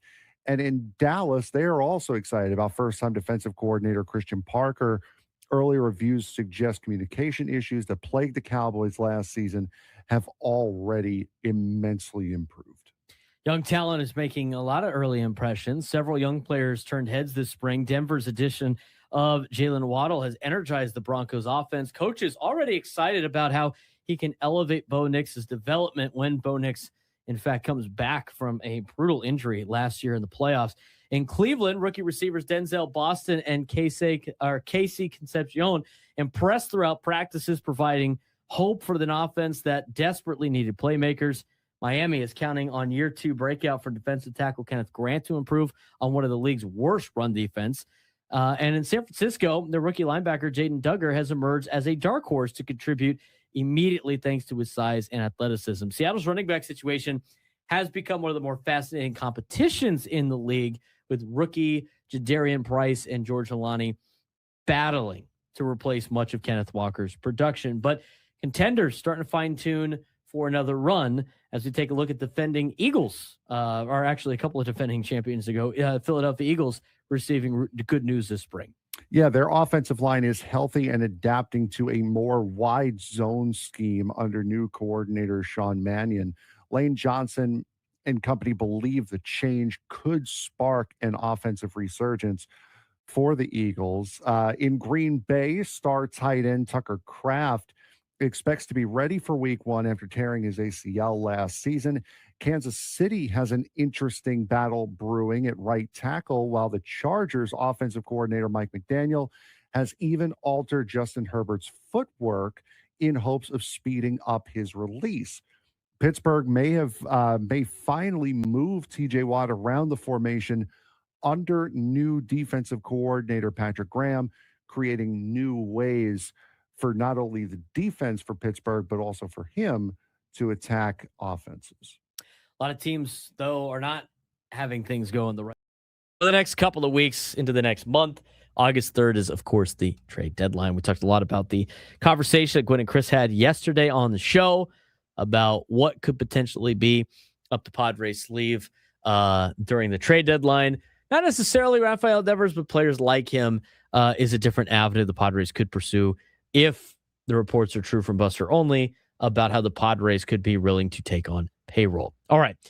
We are going to be giving away tickets to the Padres game against the Dodgers on Saturday. I will be asking a question about that as we go to break. You have to be the first caller to call in and answer that question correctly to win the tickets for Saturday. Padres Dodgers this weekend. Get your tickets at Padres.com. We didn't get to it today. We'll try to get to it tomorrow. But for anybody that takes me down in sports trivia this month, as part of our midday sports standoff, you are qualified for a chance to win our grand prize, a 2-night stay at Town & Country Resort and a $250 food and beverage credit. Work on your resting vacation phase this summer at Town & Country Resort. 3 pools and a 4-story water slide named Twister make Town & Country a family favorite. Rates start at $199 per night exclusively for fan listeners. Visit townandcountry.com/thefan to book now. Okay. How about, we talked about the Brendan Sorsby thing earlier today. We have a couple of minutes, so I do want to mention this. So the NFL just gave out this long letter to Brendan Sorsby and his attorney and said, basically, you are never held accountable for your actions, for what you have done. We are not having a supplemental draft. I think it's the nicest way to put it, correct? More or less, yeah. So they had this huge letter. If you want to see it, it's online. ESPN reported it. But basically, no supplemental draft for Brendan Sorsby or the NFL. They're moving on. Pete Thamel reported this. Uh-oh. It keeps getting better. Oh, no. Brendan Sorsby's attorney, Jeffrey Kessler, tells ESPN of the NFL's decision to not hold a supplemental draft. Quote, "It is a violation of the CBA and the law. We will pursue this immediately with the NFL Players Association." No, don't you have to be a member of the Players Association? No, it's not. They said it wasn't in their thing. They said according to the CBA, we are allowed to do this. Yes, according to the NFL CBA, they cannot hold a supplemental draft. This is not the NFL draft. And yes, you're not in the Players Association because you're not in the NFL. One of the comments on this tweet from Pete Thamel goes, "Apparently there is still more finding out to be done for Brendan Sorsby."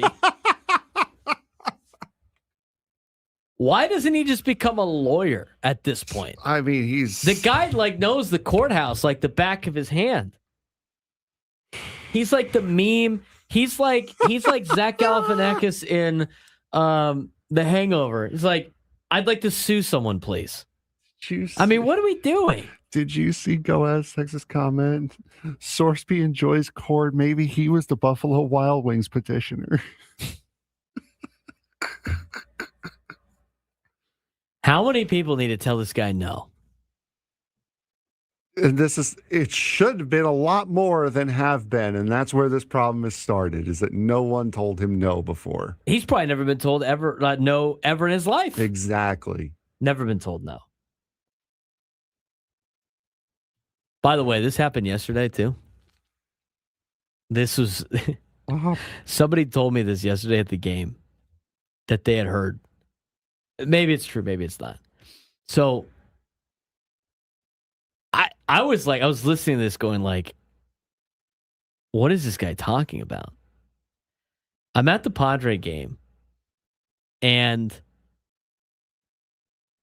this guy tells me this story about some guy that was bragging to him at the at one of the bars at Petco. He's in town. He says he's like he's a college coach. And he's in town for I don't know for what. And he's leaving in like 4 hours. This is like at the game. So he matches with somebody on a dating site, right? Mm-hmm. And he matches with this girl on a dating site, and she says, "You know what can you guess what the perfect date is?" And he goes, "What?" She's like, "Going to a Padres game." So he decided to spur the moment, like 3 hours left before he leaves, to take a random person from Hinge on a date to the Padres game. So he buys the tickets and they start hanging out or whatever. And he just doesn't like her. And so he takes the ticket back and he leaves her at the gate of the Padres venue and goes, "You're not allowed to go inside. I don't like you." And so he just went into the game and sat by himself.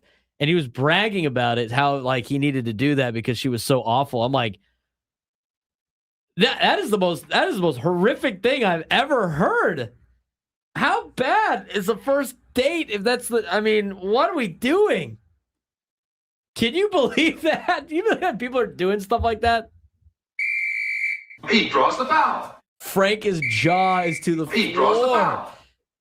He's like, he draws the foul. He leaves her at the gate and he has the tickets. He's like, I'm not wasting $80 on this person. Brother, I'm a feminist now. That's Bro, just, what are we doing? that's awful. That's insane. If I were And then he was trying to like tell everybody, like he was trying to justify it to everybody, like, oh, well, she was just so awful. I'm like, well, maybe they're both awful. Like maybe it's just like two like awful people. if I were the gate attendant that saw that, I'd be like, you know what? No, now Yeah, she's it's going like- in. You're not. Get Trying to out of scan here. it. It's like, I don't know. It's not working. I don't know Yeah, what to tell sorry, ya. bro. You lose. No, it was like it had not. Apparently, it was like nothing to do with like how she looked, whatever. He was just like, Bro. thought she was judgy or something. Dude. I was like, okay. I mean, I have been on some bad dating app dates. I could never do something like that. No, I just, absolutely I mean, not. and at that point, it's like it's not even like really protecting myself. It's just kind of being respectful. Like, hey, you gotta get. I mean, you're gonna have to grind out the ball game at that point, or maybe you just like go, I feel sick and I'm going home. Like it didn't work out. Like maybe next time, and then never. But like leaving them at the gate of the Padre game. That is crazy. That's being an ass, is what that is. Add another foul. That's. He draws the foul. Well, no, we get. He draws the foul. He draws the foul. He's got 6. He's out. He fouled him out. Mm-hmm. Oh man, That's embarrassing. I would have been embarrassed to have told that story. he was telling. This person that told me the story was telling me he was telling everybody, like he could to like justify like his actions. That is just like. I tell you what, that ever happens to my sister, I'd lose my mind. I would lose my mind. Absolutely. 833-288-0973, 833-288-0973. We have tickets to give away for the Padres. Speaking of tickets to give, the Marlins. Do not leave the person, by the way, if you win these tickets at the gate and say you can't go. The Marlins are trying to find a dog to give them tickets. Did you see the video that went viral last night from the Marlins? Yeah. It's Bark at the Park night on Wednesday. At Petco so Park. the Marlins are trying to find that dog that was looking at the other dog eating a hot dog wanningly. This is such a Frank story. They're trying to find that dog to give him tickets. Can the Padres try to find that girl to give her tickets? Because I mean, seriously, that's just over the top. Like, come on. Oh, that's man. just awful. I just like, seriously, I just like, what? What are we doing? Okay, let's lock back into what I was about to do, which is if you are the first one to call in and answer this trivia question correctly, you can have 2 tickets, right? 2-pack? Let me double check that. Here. It is and pair. And pair. That means you bring the person in with you. Do not leave them at the gate because you don't like them all of a sudden. Diabolical. This diabolical. Anyway, first one to call in and answer today's trivia question will win tickets to Padres and Dodgers on Saturday. And today's question is a Padres trivia question. Which Padres pitcher was working on a no-hitter after 8 innings only to be pulled for a pinch hitter? This is not a current Padre, by the way. Which Padres pitcher was working on a no-hitter after 8 innings, only to be pulled for a pinch hitter. First one to call in will win tickets to first one to call in and answer that correctly. We'll win tickets to Padres and Dodgers coming up on Saturday. 833-288-0973, 833-288-0973.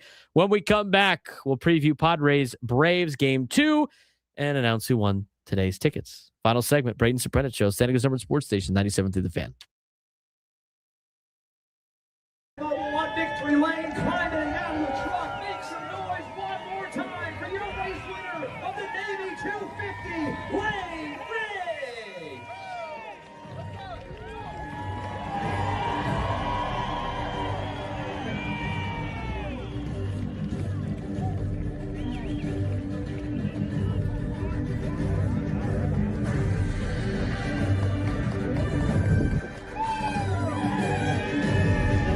Everybody off the stage.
142, final segment of the Braden Surprenant Show on a Tuesday, coming off a Padres victory yesterday. Hopefully the Padres can win a series today. That would be great. They will be going against Atlanta Braves' J.R. Ritchie. J.R. Ritchie is 1-2 with a 4.54 ERA with 30 strikeouts. The Padres will be throwing. Good old TBD. TBD is getting some action today. Yeah, we can't even say like Johnny Holstaff anymore because Johnny Holstaff hasn't been employed in a little bit. Johnny Holstaff. Unbelievable. Padre fans, can we has pitcher? Padres say no. We have found a winner. We have, yes. We have found a winner to our question. Our trivia question was, who is the pitcher for the Padres that had a no-hitter going into the eighth inning, or had a no-hitter going and was pulled in the bottom of the eighth inning for a pinch hitter in front of 10,000 fans? That'd be Clay Kirby. Clay Kirby was pulled with a no-hitter going for a pinch hitter in the eighth inning, and Martin in Santee. Uncle Martin won the tickets. It didn't take us very long. He was on it. Yeah, he was right on it. TBD is getting a lot of appearances this year for the Padres. Yeah. Yeah. Rough. It's usually not the sign of a good pitching staff either. No. Well, you know what? 25th in Major League Baseball and ERA for starters and 25th in innings pitched. I mean, that's all not great. Nate Taylor in the YouTube chat. Craig Stammen is going to open the game. He could activate himself, I guess. I mean, you know what? It's not unprecedented either. Pete Rose did it. Player manager. Craig Stammen did win us a playoff game doing that. As a player manager? He wasn't a player manager yet. I was going to say, wait a minute. But he had done it and won the playoff game in 2020. I was trying to get the explanation from Jake Waters in the YouTube chat about the NHL grandfather says what they did after the collective bargaining agreement, after they put in the NHL or after they put in the salary cap. He mentioned it. Well, he was a little bit behind on the YouTube. He mentioned the amnesty buyouts allow NHL teams to buy out a player's contract without the amount paid coming against the salary cap. The team pays 2/3 the balance over twice the remaining years. So that would be basically if someone was owed $99 million. Wait, twice the remaining balance over. No. Oh, the team pays 2/3 the balance over twice the remaining years. So if someone had 3 years, $99 million left, they would have to pay $66 million over 6 years. Correct. Yeah, because that would be 2/3 over 2/3 of the times. contract. Yes. Over twice the remaining years. So 3 years, $99 million would be, you have to pay 66 over 6 years. And that would not be a salary cap hit. So if the Padres had Rafael Devers.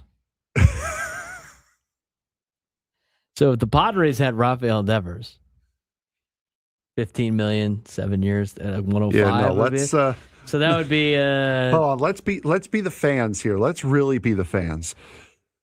So if so they'd have to pay $70 million. No, so they'd have over...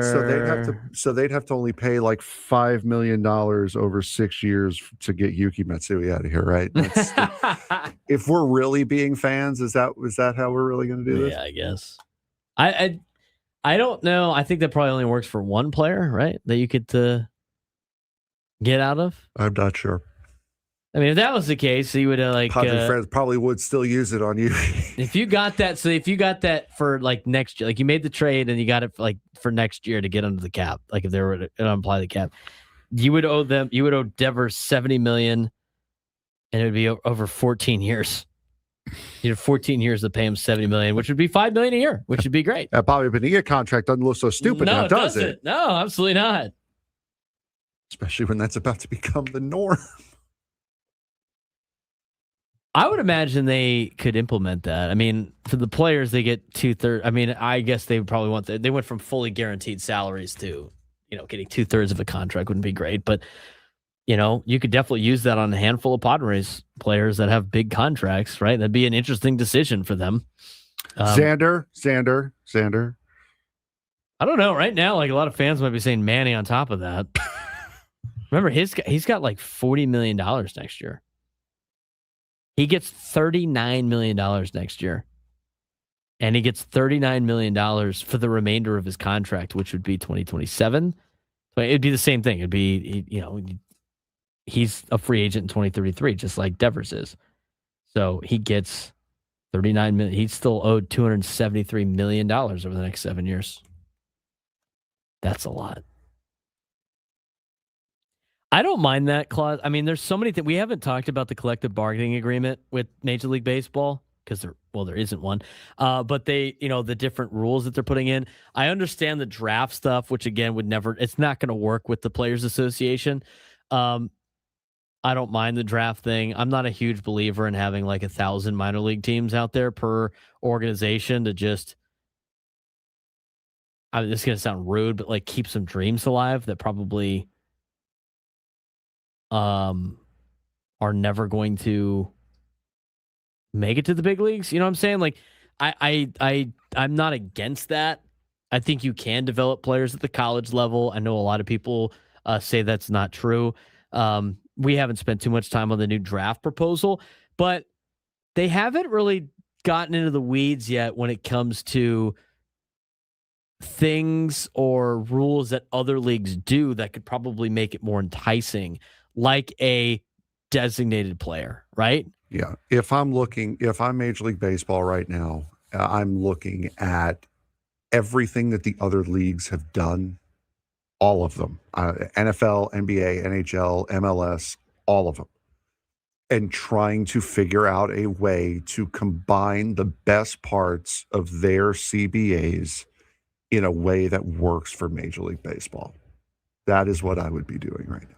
So like you could have 2 designated players per team.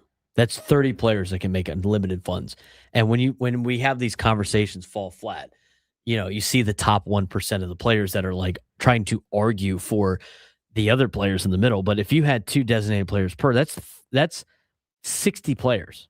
It's not 30. It's 60 players. You get 60 players that can make as much money as possible, but don't count towards the cap, right? I mean, that still would do a lot of damage, right? That would still make sure that not everybody's on the same team. Even if you just want to do 1, I mean, 2 is being a little generous. You could also put in, I think they got to. I think in order for this to work for them, the arbitration stuff needs to be changed. You got to be a free agent after like a couple years, or it can't be 6 years anymore. It's way too long, and that's where the guys are not making their money. If you come out hot as a 20-something-year-old, you can make that. But if you don't come out hot and you come up a little bit late, the team's not going to pay you for what you've done, which is fair to the team. But at that point, like you're not getting paid for your highest value. So I understand that part as well, but that's going to have to come down. If you go to college, you're out of college at 22. You spend a year at each level in the minor leagues. You're 26 by the time you get to 27 by the time you get to the major leagues. Yeah, 26 or 27. You're correct. 32 to 33 years old by the time you're out of control. Correct. You're never making the money. No, and like every other league has, I think, 5-year deal? I'm not on the rookie contract. Like most leagues are first round picks are 5 and some are 4, right? But those guys are at the highest level. There's no minor league nonsense. It's almost like when you draft the guy, you got 4 years with him. And then after that, 4 or 5 years with them. And if they're not up by a certain time, they become a free agent and you can sign them. Somebody else can sign them. I mean, those are the type of rules I think that MLB might have in their back pocket to get the salary cap across the floor or across the finish line, if you will. Do we have a pitcher yet? Still no? No, we cannot have Zan pitcher. Wow. The game is actually earlier today, too, than it was yesterday. I mean, we had the pitcher. I don't know if we had a lineup or not. And they don't have a lineup either. I think they're waiting for the pitcher. I don't know if Maybe they're making a roster. Maybe they're calling someone up. I don't think that's the case. I mean, they could be calling up Brito, but what was the? I think for me, it was like the end of the week is what the report said yesterday, that he might be coming on the end of the week. Did you put the disclaimer back up? Yep. Mm-hmm. On the salary cap. Mm-hmm. You know what? Maybe it's taking so long because they're activating Craig Stammen as a player manager to start tonight. How do we do this, guys? I saw Craig the other day getting some throws in on the side, a little flat ground. I'm sure he likes doing that. I'm sure he doesn't want to actually do that in an different when it's on game. the hill, though. Yeah, it's a lot. It's easy throwing on the side. Easy throwing. Yeah, I don't know if he wants to step on the mound again. I mean, you get to a point too when you're a Major League Baseball player when you have, there's nothing you want to. I don't want to go out there and play anymore. So we'll see. I would imagine. Wandy didn't pitch yesterday, right? I don't think he did, but no, he didn't pitch yesterday. There. Did he pitch? No, I mean Sunday. Did he pitch Sunday? I don't remember, but I think they would have announced that already because he's been the guy. Yeah, he would. They would have said that already. Bradley Rodriguez was the other guy, but they sent him down to get rest. Yeah, he went down to the Arizona Complex League or whatever. I wonder who it could be. Maybe it's David Morgan. He's done it before. I guess we'll find out very soon. He's Frank Marchese. I'm Braden Surprenant. Braden Surprenant Show, live and local each every day from 10 to 2. When we come back tomorrow, we'll have a recap of hopefully a Padres series win against the Atlanta Braves. Back to our normal routine on a Wednesday, too. No day game. Game will be at 5:40 tomorrow. Gwen and Chris coming up next. Talk to you guys tomorrow.